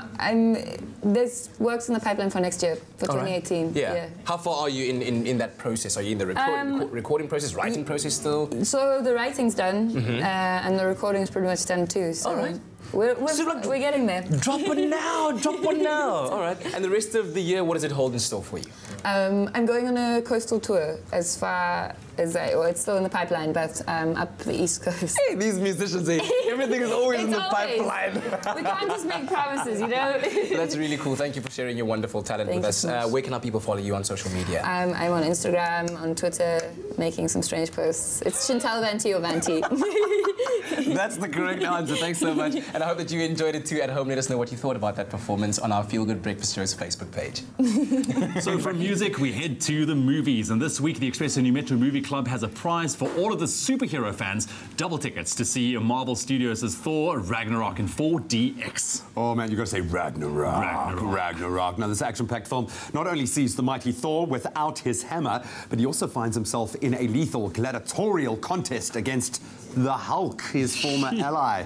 Not a good experience. Absolutely not. But you can experience this new superhero blockbuster in New Metro's 4DX, an exhilarating cinema experience with high-tech motion seats and special environmental effects, only at the V&A Waterfront in Cape Town, the Pavilion in Durban, Cornubia Mall in Umhlanga, and Menlyn Park, Pretoria, Hyde Park and also Emperor's Palace in Johannesburg. This is the right film to see in 4DX, and if you want to stand a chance to win double tickets to go and see Marvel Studios' Thor Ragnarok in 4DX, simply SMS the keyword Thor plus your name name the city to 40675. That's it. And also remember, you need to add the city in which you are able to watch the screening. T's and C's can be found on expressoshow.com. Now, this competition closes on midnight on 27 October. You don't want to miss out on this one. It's going to be one of the most epic showdowns in all of the 9 realms in the Marvel Cinematic Universe. Enter to stand a chance of winning and finding out. Find the best entertainment at New Metro Cinemas. It's your scene. Well, we're taking a quick break on your Feel Good Breakfast show. After the break, we're turning a little bit of a culinary line, or at least a direction, as we talk to Cara Alberts, the host from Koskas. And if you want to keep your kitchen spick and span, don't worry, we've got some kitchen shelf cleaning tips coming up after the break. As you know, we are in the business of making people feel good. And what better way to do that than by raising awareness and money for children with cancer? Over the next 5 months, we aim to raise 1.5 million rand for a new, much-needed Clover Nutri-Kids Choc Home in Pretoria. Now, this home is a sanctuary for children with cancer and their families. It'll be located close to a cancer treatment center and hospital and open to outpatients and their families.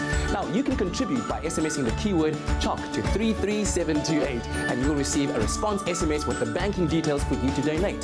Another way to support CHOC Childhood Cancer Foundation SA is by purchasing Clover Nutri-Kids product. By doing this, you won't only be supporting your own child's healthy development, but those living with cancer too.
It's my feel-good breakfast show.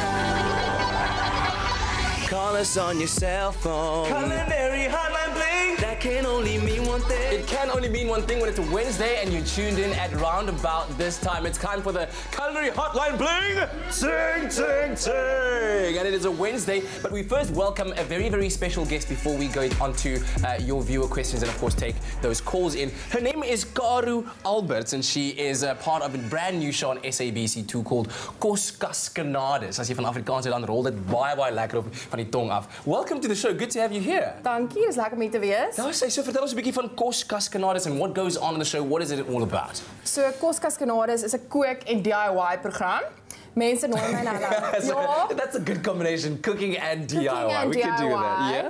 Yeah, so people invite me into their homes for special events, and then I cook for them purely from what's in their pantry and in their fridge. Okay. So dis 'n bietjie van 'n uitdaging vir my elke keer. So you've always got to be coming up with these original recipes from what you see there. Net so. No cheating. No cheating. Ek het 'n trommel wat so 'n paar toertjies in het. Okay, that's good. Does a trommel have a name? It sounds like it needs to have a name. Ek het 'n rooi toolbox en ek het 'n turquoise trommel. Hulle het nie 'n naam. Hulle is net my trusty friends. And then where does the DIY part of the show then come in? So vir elke program moet ek natuurlik soos 'n tafel of dis 'n makietie. So daar moet so ietsie moet mooi gemaak word. So dan gaan soek ek nou iets wat in die huis is, wat ek 'n nuwe baadjie voor kan aantrek en dan wys ek vir hulle soos hoe om 'n ou blompot mooi nie te verf of ietsie soos dit. Okay, so gaan trap weer in hulle kaste, look what I can find and then I make it new. All right, so what are we looking forward to in the first episode?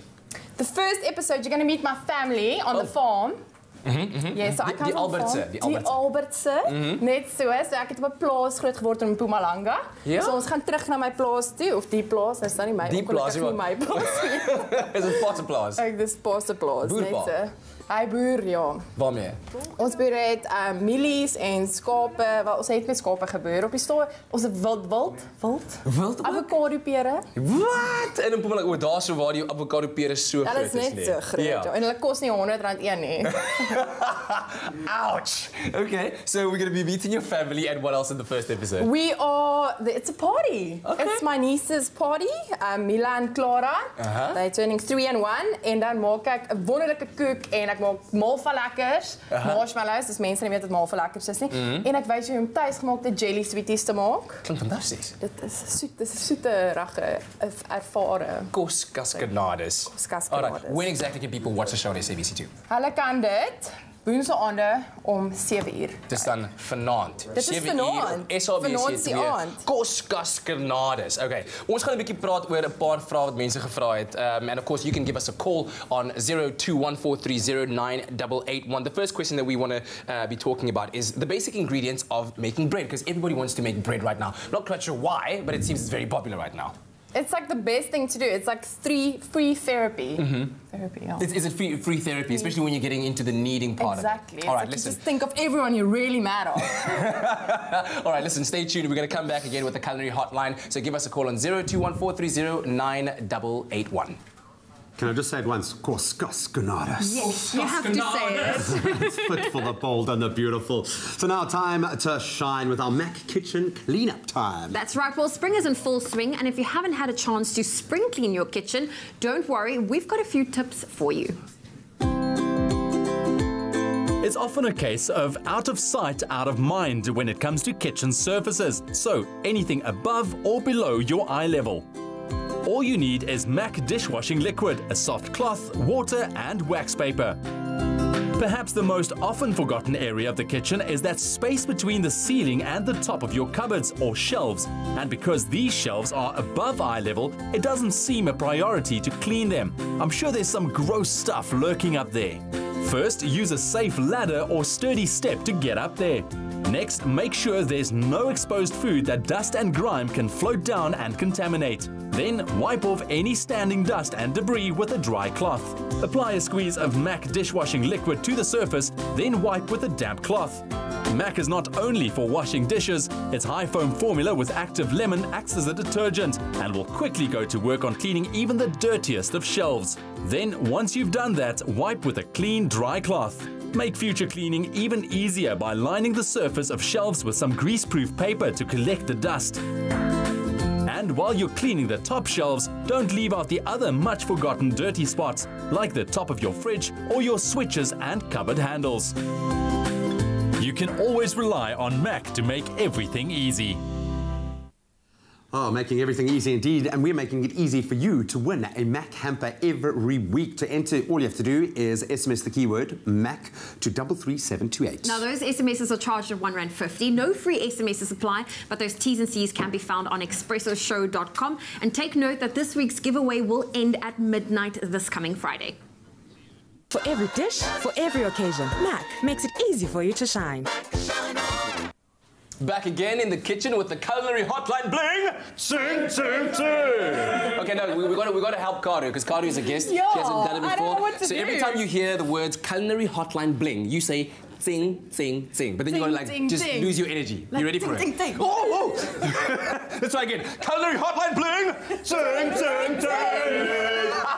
That was brilliant. Of course, Karu is the host of the brand new show, Koskaskernades on SABC2. Check it out tonight at 7 p.m. But we're talking all things bread because it seems everybody wants to bake bread. So those are the questions we're entertaining. Angie, firstly, take us through the basic ingredients of a bread. Right, so you can make bread from flour, water, salt and yeast. That's it. Flour, That's water, your basic it sounds bread. so easy. It is so easy, and a good bread should be that easy, that simple. Lovely, beautiful ingredients. You've got to use stone ground flour, very important. Okay. And what you can actually do, if you make your own starter, you don't even need the yeast, because then you've just got starter. What's a starter? A starter is something that you create yourself. Okay. So it really is, it consists of flour. Yes. Mixed with water to a paste. Uh-huh.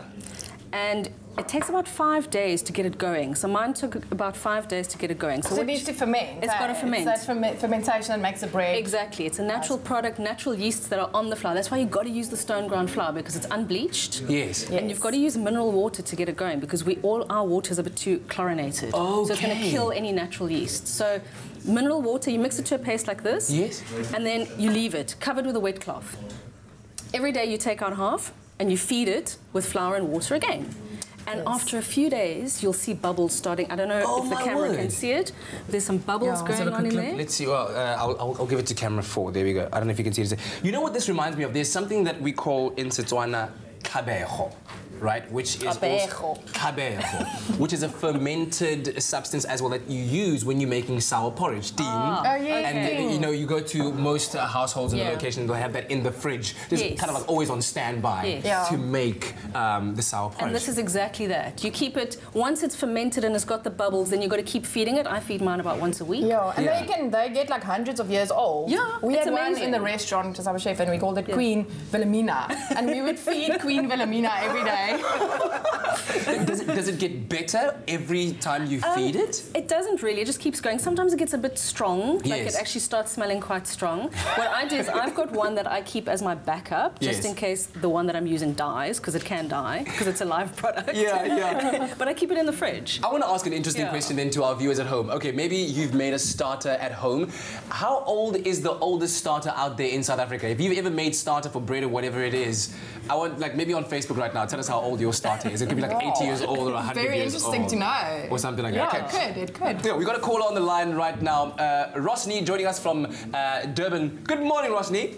Good morning to you, Lego. How are you? I'm very, very well. All the better for hearing you. Thanks so much for calling the Culinary Hotline. Bling. Thank you. What's your question? My question goes to Chef Angie. Because being diabetic, I want to know about the health bread without the yeast. Okay, how to make a health bread so without the yeast because of diabetic reasons. Is it possible? Well, yeah, the yeast is not a bad thing for you, especially if it's a natural yeast. But health bread without yeast, you would just use baking powder or bicarb. And there's normally got the whole wheat flour, some nuts in it, some seeds in it, some honey, you know, all the good stuff that's in there. And then it's more of a quick bread rather than an actual fermented bread. Like a stirring. Yeah. A ruurbrood. Yes, like a muffin. All right, we're going to keep our lines open. Thank you very much for that call, Rosny, rather. Give us a call on 021-430-9881 for the Culinary Hotline playing Ting Ting Ting. Nolac, lactose-free milk that lets you enjoy dairy again. Made with love by Clover. Made with love by Clover. Well, still to come after the break, Angie and Cara are still in the kitchen to answer your cooking conundrums, so give us a call. That's it. I'm glad Corey has got that ting, ting, ting down now. We'll take a look at it once again. But listen, we're also going to help you tackle your toddler's tough stains. There were 2 little ones at the home. I know those stains are a real deal. They're tough, man, but we can sort you out. Stick around with us after the break.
It's my feel-good breakfast show. Call us on your cell phone. Culinary hotline bling. That can only mean one thing. It can only mean one thing when you are here. It's the Culinary hotline bling. Ting, ting, ting. Carter, you gotta catch up. You gotta catch up. Come on. Carter is here. She's the host of the brand new SABC2 cooking show, cooking and DIY show. Kos Kaskenadas. Check it out tonight, 7 p.m. on SABC2. And Angie Boyd, we're talking all things bread. And we had a question that came in from Sharina Nkunu on Facebook, who said she wants to know how to make her bread fluffy. I'm trying to understand it. Fluffy meaning, what does that mean to you? Light. Light bread. Okay, so what's the secret to making your bread fluffy? Well, I wouldn't call it fluffy so much as spongy. You want that airy texture. So a couple of things. You've got to add your liquid at the beginning. You've got to knead that bread. Very important. I love kneading. I always do it by hand. Is there a correct? Because I remember baking with my grandma at some point. Like I just used to get the hands like, you know. No. Is there a correct kneading technique? Push it, pull it. You got to really work the bread because you're working the gluten, and the whole point is to get it stretchy. So you got to be able to stretch it so that that air that grows, or the carbon dioxide that grows from the yeast, pushes can be like caught. Exactly. Kan dit vang. So ek het 'n snaakse storie. Ja, vertel. Want jy weet as die gis voer nou op die suiker in die deeg, deeg moet ook suiker in hè. En dan so die gis poep. En dis wat maak dat die brood rys. That's a good analogy. Yes. And the gluten is a protein. The gluten is a protein in the bread, and that's what forms the tent. So that's what. Have you ever chewed wheat kernels? If you've chewed them, it actually becomes a chappy. Oh. And that is what makes the whole structure of bread. Okay, and that's why some people are gluten intolerant, because they actually can't process that, like the elasticity and the protein. Yes! Luister hier vir Kos Kaskenadas. The scientific explanation. I love it. I love it. I love it. I think what we should do is have a boomerang of you showing that kneading that.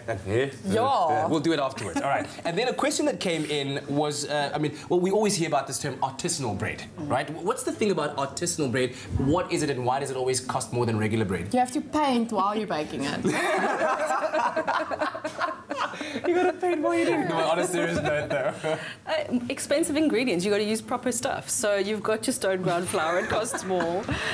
Pizza oven sometimes. You know, if you want good bread, bake it in a wood burning oven. Yeah. Okay. And that's an expensive thing. It takes time. Good bread takes time. It's like the same thing as Kobe beef, right? Don't they they make the cows drink beer and they spit whiskey in their faces and like sing to them lullabies so they're extra tender. All right, let's get another question here from Shorai Mazaiwan on Facebook, who says, I once baked rolls using flour, salt, yeast, baking margarine, and they were so perfect. Now these days they come out all dry and flaky. What am I doing wrong? Well, firstly, if you're going to use ingredients in your bread, use good quality. So I would go with butter rather than margarine for a start. And secondly, add it at the end. So you want to get that gluten going. So you've got to add your flour and your water together. Get it stretchy, knead it well, let it prove properly. A lot of people don't let their bread prove properly. So the first stage is the rising. You've got to let it go. Here's your little ball of dough. It's got to go to double. That's the proving part. In the fridge. No, out. Oh, sorry. See, that's where I'm just like, now I've got flaky bread. It needs some heat, and it needs to be comfortable to release the gas. Yeah, it's like a person. It needs to be happy. Brood is on so sensitive, né? It's like, wow, you just need to take your bread to therapy first before you bake it. And then if you're adding your butter or marge or whatever you're adding, add it at the end. So you're just enriching the dough, and then you should get a lovely soft textured bread, not a dry flaky bread. Okay, fantastic. When we come back, I've got a very interesting question that most restaurants do with bread, and I want to find out whose idea that was. But stay tuned and give us a call on 0214309881 for the Culinary Hotline Bling. Sing, sing, sing. Let it carry. I love that.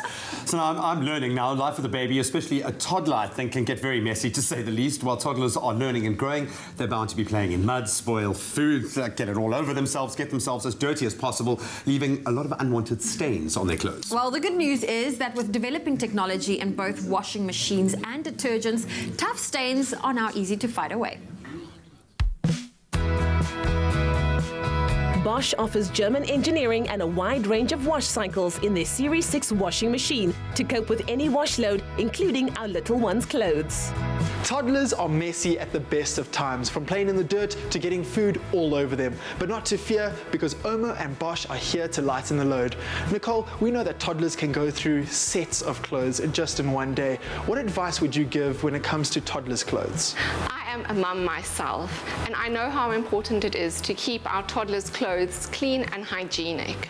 They also come home with tough stains, and we have the ideal programs to deal with these stains. So with the different materials and soft toys, what program would you suggest when it comes to toddlers' clothes? We recommend that you always refer to the label on the clothing or the soft toys. But a great program on our machine is the mixed load. It washes on a medium temperature and will remove those gritty stains. Just remember, when you're washing the smaller items, either use a laundry bag or pop the items loosely in a pillowcase for the wash cycle. And of course, the detergent is very important too. Yes, Bosch recommends Omo Auto for tough stain removal. And it's also great for the toddler's clothing because it will really get out those tough stains. Regardless of how advanced the washing machine is, the detergent plays an important role in delivering excellent results. That's why Bosch recommends Omo Auto. When you can't skip laundry day, switch to Omo Auto. Just a quick wash for tough stain removal.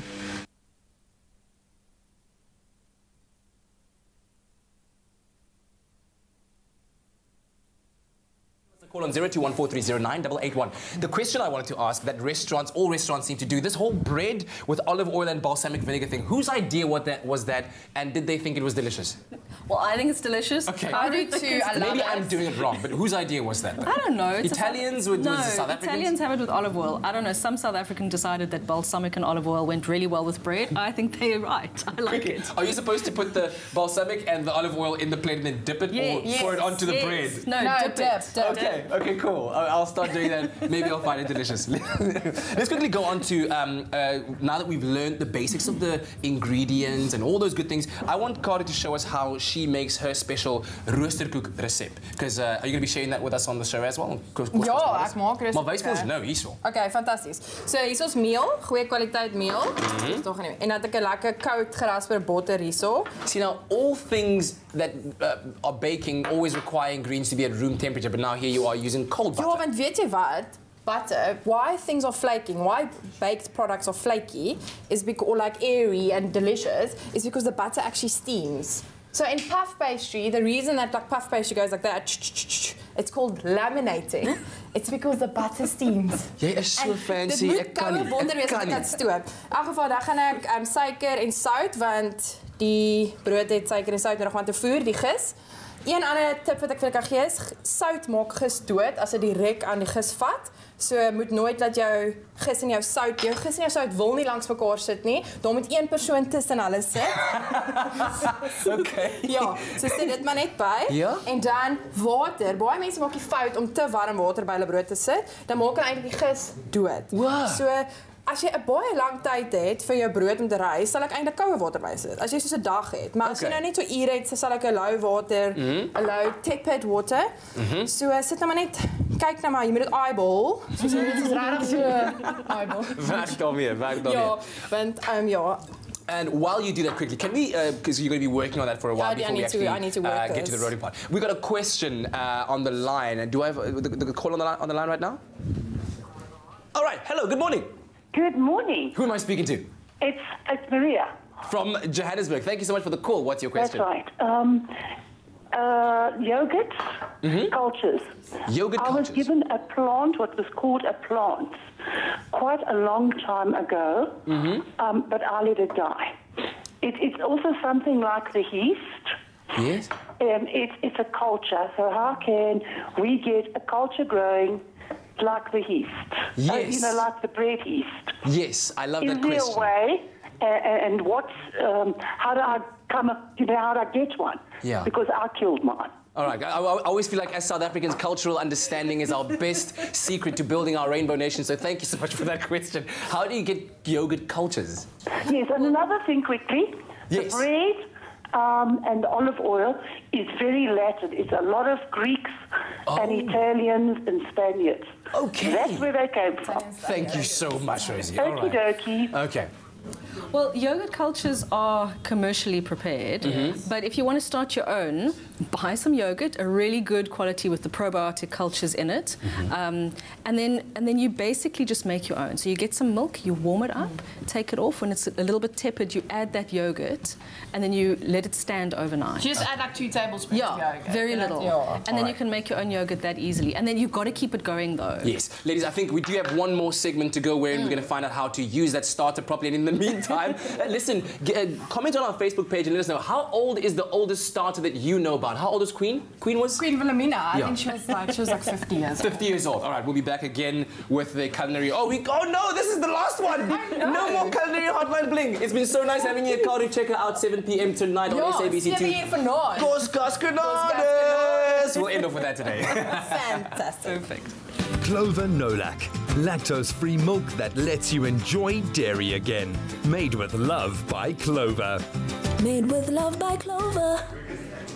Private Property is proud to bring you Winner Home on Afternoon Express, where you can follow the journey of the competing design duos as they decorate 3 homes. You stand a chance of winning the grand prize worth 3 million rand, your chance of to win one of 3 completed homes at the Eye of Africa Golf and Residential Estate as decorated by the design contestants, with finishes by Plascon and Caesarstone, outstanding bathroom fittings by Gerbert & Grow, and premier appliances by Grundig. Now, you are also automatically entered for the bi-weekly giveaway, and the latest prize is a KitchenAid mixer valued at 10,000 rand, courtesy of Caesarstone. You have until the 29th of October to get your entries in for these incredible prizes, so why don't you go and visit privateproperty.co.za and vote for your favorite design duo to enter. Time is running out for our Winner Home Design duos, and time is running out for you to stand a chance to win the largest prize on South African television, your choice of one of the 3 completed homes at the magnificent Eye of Africa Golf and Residential Estate in the south of Joburg. If you win, would you choose Team VC's monochromatic bachelor pad or Team House and Leisure's curated interiors? Or Team Habitat's razzle dazzle style? The homes come complete with finishes by Plascon and Caesarstone, bathroom fixtures by Giverit and Grower, and appliances by Grundig. You have less than 1 week left to enter as the competition closes on Sunday, the 29th of October. So for all the details on how to enter, go to privateproperty.co.za and click on the Winner Home link. And also, don't forget to watch Winner Home on Afternoon Express every Friday at 4 p.m. on SABC3. The stage is yours. So we're going to take the quickest of breaks. When we return, it's all about the Currie Cup final. Western Province up against the Sharks. We've got Chris Van Zyl, Hugh Jones here. Gentlemen, welcome to the show. Give the wave. Yeah, you remember the wave. But they look very chill ahead of this weekend's class, I must say as well. But listen, also back with our parenting expert, Nikki Bush, and how to raise a family underdog. Very interesting topic indeed. We'll get more from Nikki after the break.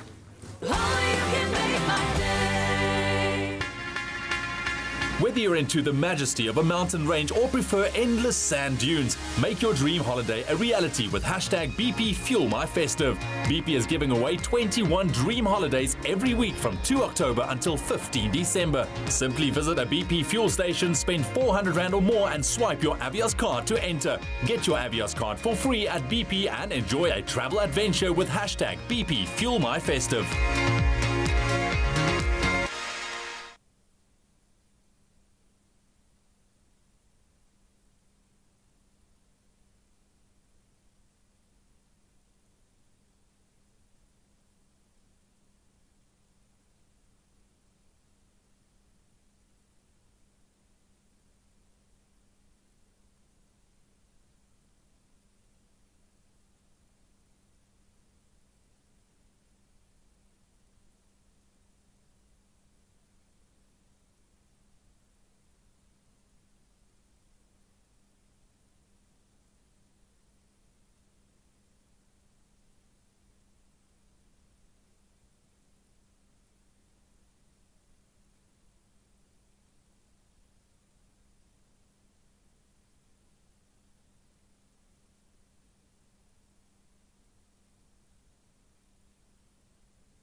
Feel Good Breakfast Show.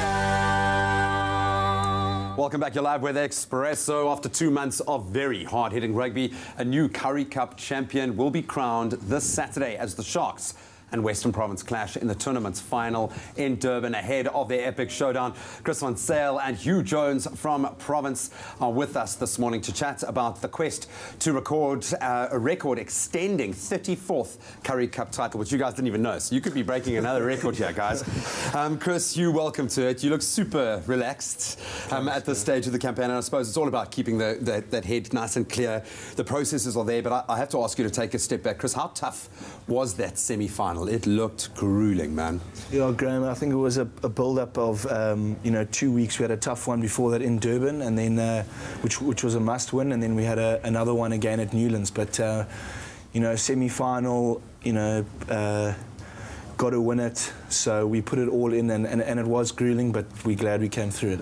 And that, I think, is at the heart of what your season has been like. Maybe not the best of starts, but you're peaking at the right time. How important are those tough challenges at this stage of a campaign? I think it is nice to know that we've been through some testing times, and like you said, maybe not the perfect season, but we feel that we are peaking now at the right time. Hitting the straps at the right time. When you look at the way the Sharks dominated that advantage line, how quickly they came up to break that down. Hugh, I think you're in for a tough time in that centre channel especially. How have you been preparing? What are you expecting from the showdown? Well, I think we're quite lucky in the way that we actually played against them a couple of weeks ago, so we know the exact team they're going to put out, and we know sort of what to expect from them.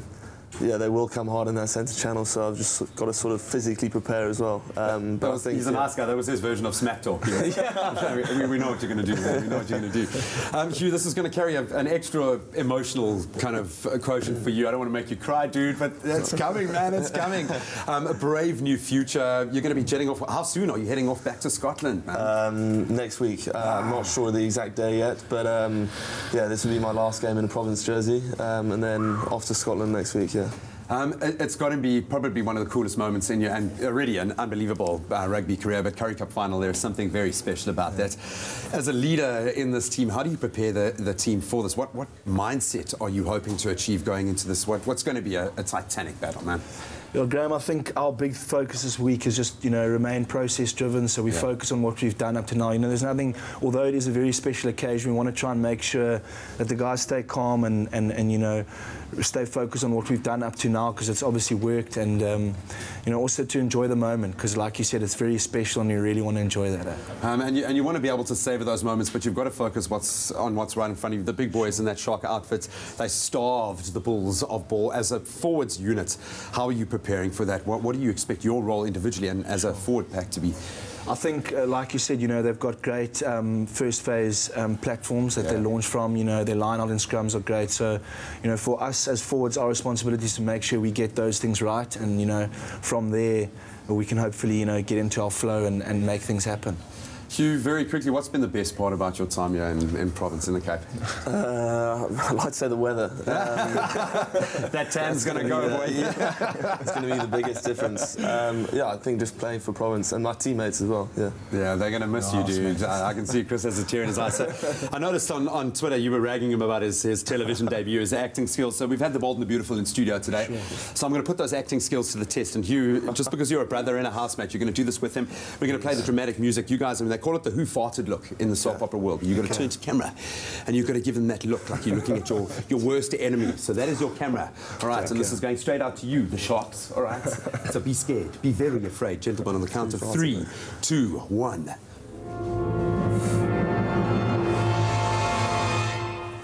Someone might have actually farted, dude. That was so good. That was so in the money, man. I was blown away. To have rugby players doing that. Yeah, that was pretty good. Well done. Right. Listen, talented on and off the field. As is talking, we are the presenters on the show, Shukri. Just because you sit out there in the edit suites doesn't mean you can tell us how to do our job. Okay. Broadcast designing and stuff. Anyway, listen, just like Shukri here, everyone loves a thick, creamy milkshake, but sadly, not everyone can enjoy the creamy deliciousness of dairy. Now, from the ultimate vanilla, strawberry and banana to chocolate milkshake, Clover No Lac is the very first lactose-free fresh milk in South Africa, and it's got all of your cravings covered, dairy-free. My mouth has started watering right now. Anyways, Shukri Adams, who's a broadcast designer here at Expresso, he's a very familiar face. We see him all the time walking around with his orange carton of milk that he carries around the office, and he joins us this morning to tell us what it's like being lactose intolerant and why he's always carrying around No Lac fresh milk while we whip up a tasty lactose-free vanilla milkshake. Let's get started. Shukri, how you doing? I'm good, how are you? Very good, thank you. Yeah, this milk has actually become like part of my personality. It's become like an extra limb, so to speak. That along with your dope collection of sneakers, because you know, like, you kill everybody in the studio, right? Every day, boom! Okay, so tell us a little bit about the experience of being lactose intolerant. What is that like? Well, it's kind of like it's not necessarily like a hindrance on one's life. Yep. It kind of allows you to adjust your diet, so to speak. So no more pizzas or no more milk, well, until now. Yeah. Until No Lac fresh milk comes along, and then you kind of have the opportunity to make such recipes. Yeah, but you feel FOMO certainly when people are having those. Yeah, like, oh man, I wish I could get in there. There are certain measures that you can take in order to consume like dairy products and that sort of thing. But it was kind of like it was a weird situation because I spent most of my life drinking milk and having cheese and that, and then things kind of didn't work out. Yeah. I sat Daddy down. I was like, you know, it's not you, it's me. We tried to figure it out, and then, you know, ridiculous. Products like No Lac fresh milk came along and swept me off my feet. That's amazing, because I was going to ask you what was life like before that, and I'm happy to say that you did enjoy the cheeses, and sadly you had to give it away or give it up, and then of course this came into your life. Yeah, well, I actually went for the test where you get tested for lactose intolerance and that. Yeah. And then my intolerance level is actually 0.1%, which is basically 0. Okay. So you are, wow. Yeah. Sure. That's The okay. struggle is real. So thank goodness for that. Okay, so you're going to show us how you make one of your favorite smoothie recipes, right? Yes, that is correct. Okay, cool. Milkshake smoothie, whichever you want to call it. Okay. Do you want to pop in the cashew nuts first? I'll do the nuts first. Okay, so we've got cashew nuts in the smoothie. But you're generally like very, very healthy, Shukri, aren't you? What are you You're super healthy. trying to keep it? Just a little bit. All right, I'm going to pour that. There you go. Ooh, it looks so creamy and delicious, and wow. Essentially, it tastes like normal milk. Yeah. Yeah. Okay, cool. Okay, there we go. So that's what you'd usually add, and then what? What do you? Pop the lid on there. So some vanilla there? You want to add some vanilla for some flavor? I think we're going to do that that's afterwards. Afterwards, yeah. Afterwards, fancy people. No honey, nothing. Patience, my young Julle man. mense is mos nou fancy. Okay. Cool. Pop them on Patience, there. grasshopper. Flip it over now? Yes. Flip it There you go. And then blast it. Boom. There we go. Great stuff. Jy moet vasmaak. Dit is vast. Did you put cream on your hands? That's what happens when you put cream on your hands. There we I'm go. so strong, you Too much guys. cream. I am quite healthy, as you can see. There we go. I Pop managed in to- some honey there, Shukri. There we go. As well as nice. Excelente. All right. Yeah, there we go. Okay, while these guys obscure try and difference, get but okay. this together, let's quickly show you how to make this delicious smoothie in a quick couple of steps.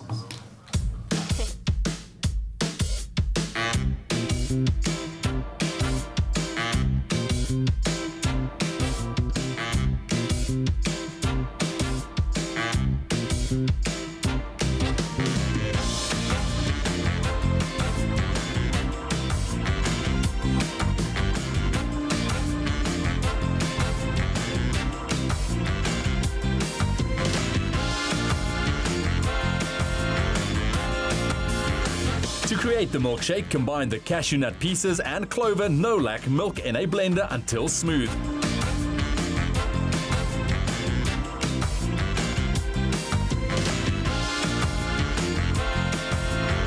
Add honey, 1 vanilla bean and ice. Blend again until smooth.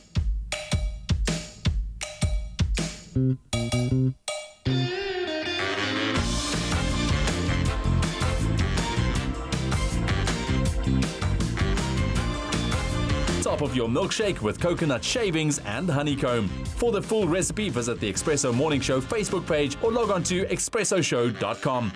Made with love by Clover. All right, so SMS the keyword Clover to 33728 and we'll send you the ingredients to make this delicious milkshake. The cool thing about this product, Clover No-Lac lactose-free milk, is that it also includes vitamins D and calcium that are known to be lacking in a diet of somebody who is lactose intolerant. So if you are, this is the perfect product for you. Delicious. How come you don't decorate like this when you're walking around with your smoothie in the studio? Do you agree? Are you being fancy now, bro? Well, because I'm on TV. Look at you now. I have to. Yay! The cool thing Very also nice. Thank you, about this milk is that it actually froths a lot better than normal milk. Yeah. Yeah, one of my baristas actually, like quite a few of my baristas that I use, they actually comment that this no-lac fish milk froths so much better than normal milk. Yeah, we actually had a thing where it kind of sounds like a Star Wars character, like the no-lac or General no-lac, you know? I found no-lac of faith disturbing. Oh, my word. SMS the keyword Clover to 33728 and stay tuned to your Feel Good Breakfast Show. Thank you. I drink your milkshake. Clover No-Lac, lactose-free milk that lets you enjoy dairy again. Made with love by Clover. Made with love by Clover. We are continuing our discussion with our creative parenting expert, Nikki Bush, offering parents who have more than one child and possibly an uneven distribution of talent amongst those children, some advice on how they can foster a sense of growth in all of their children. And we know that children develop and come into their own, as you beautifully put it earlier, at very different stages in life. Why is it so important to develop that sense of persistence? For some, it might come easy and naturally. For others, not necessarily, especially when living under the shadow of a child that just everything seems to come to them, be gifted to them on a silver platter. Why is it so important to get that sense of achievement, but that persistence to want to achieve as well? So what did Gary Player say? The more I practice, the luckier I get. And, you know, it's so true. If we keep going at something, we generally get better at it. But, you know, there's another thing to consider here, Graham. A lot of children who are these superstars are often superstars in mainstream activities. If you have a child who doesn't excel in mainstream stuff, there's so much on offer today that you can help them to find a niche where they might be able to succeed better than if you put them in with 100 kids who all, you know, competing for the same thing. And I've watched parents make very conscious decisions to take a non-mainstream child and put them into activities like rhythmic gymnastics or biathlons, where there is a much smaller pool and that child will have A, less competition, but B, it might be playing to their strengths, which may not be mainstream. And it's not a bad idea to think outside of the box. Find something that your child will enjoy and that will boost their self-confidence. It's not to say they won't have to work hard at it, but that persistence, whether you're good at something or not good at it, practice does make perfect. And we also need to make sure that we encourage and praise effort, not just the outcome. For some children, it could take 2 terms to make it to the C cricket team, where other children just walk straight into the A team.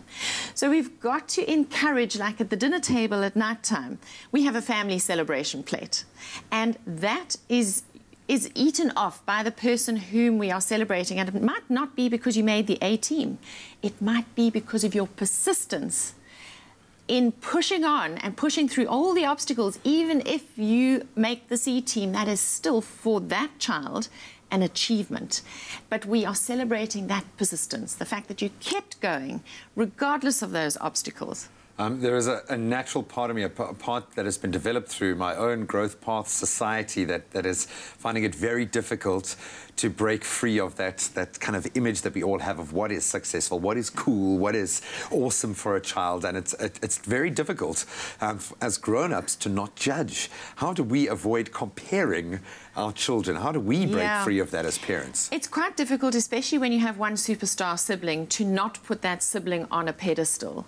And a lot of your time and effort when you have a child who's very good at something and is playing national, district, area, whatever, takes a lot of the family effort, time and resources to keep that child in that level of success.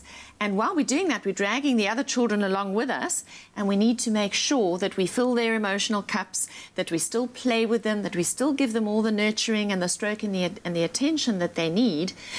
And, you know, the child being the superstar actually was born like that a lot of the time. It's not their fault that they're so good at everything. So it's just about making sure that we make sure that we keep stroking all of our children, and that even the child who's doing well, that we acknowledge their perseverance, the fact that they're prepared to put in extra time, because it's often that child is often the one who stays 5 minutes extra on the hockey field and claps 10 more balls into the net.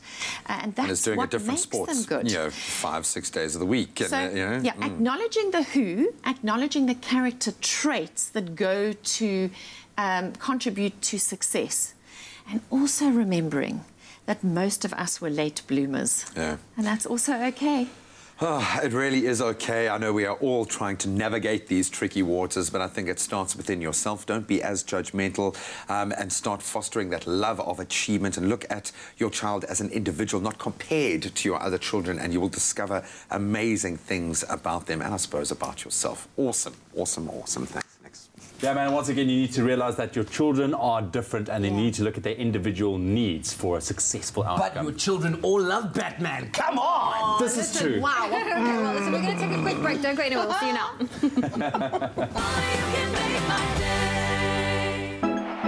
Get a taste of the smooth life and win when you buy Tropica. Follow the entry details on your Tropica bottle and stand a chance to win daily airtime prizes, weekly giveaways of Fujifilm Instax cameras, Daniel Klein His and Hers watches or travel vouchers.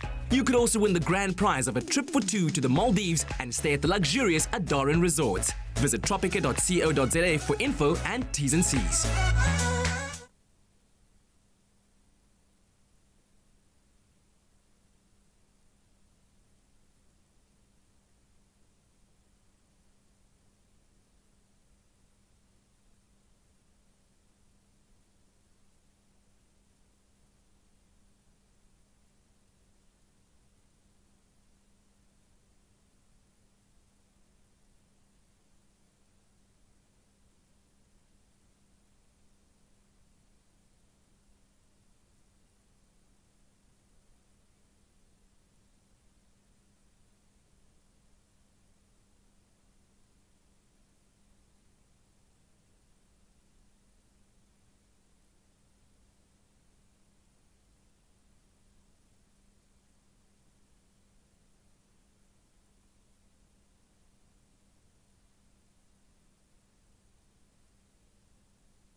It's my feel-good breakfast show. All right, guys, we've got to say goodbye. Thank you very much to the team and the cast of The Bold and the Beautiful. And stay tuned. Make sure you watch us tomorrow, because Vusi Nova is going to be in the house. Yay! Cheers, guys, how cool was it having Bold and the Beautiful in the studio this morning? So down to earth and lovely. Wow. Yeah, really absolutely, cool. very, very special. And it seems that Brooke rules, eh? Brooke? She does. I'm still Team Taylor all the way. No! It's a dark hair thing. Oh, okay. It's a teenage boy crush thing, man. I think. Listen, guys, we gotta go. Have a lovely Wednesday. We love you. Bye-bye. Cheers, guys. Bye.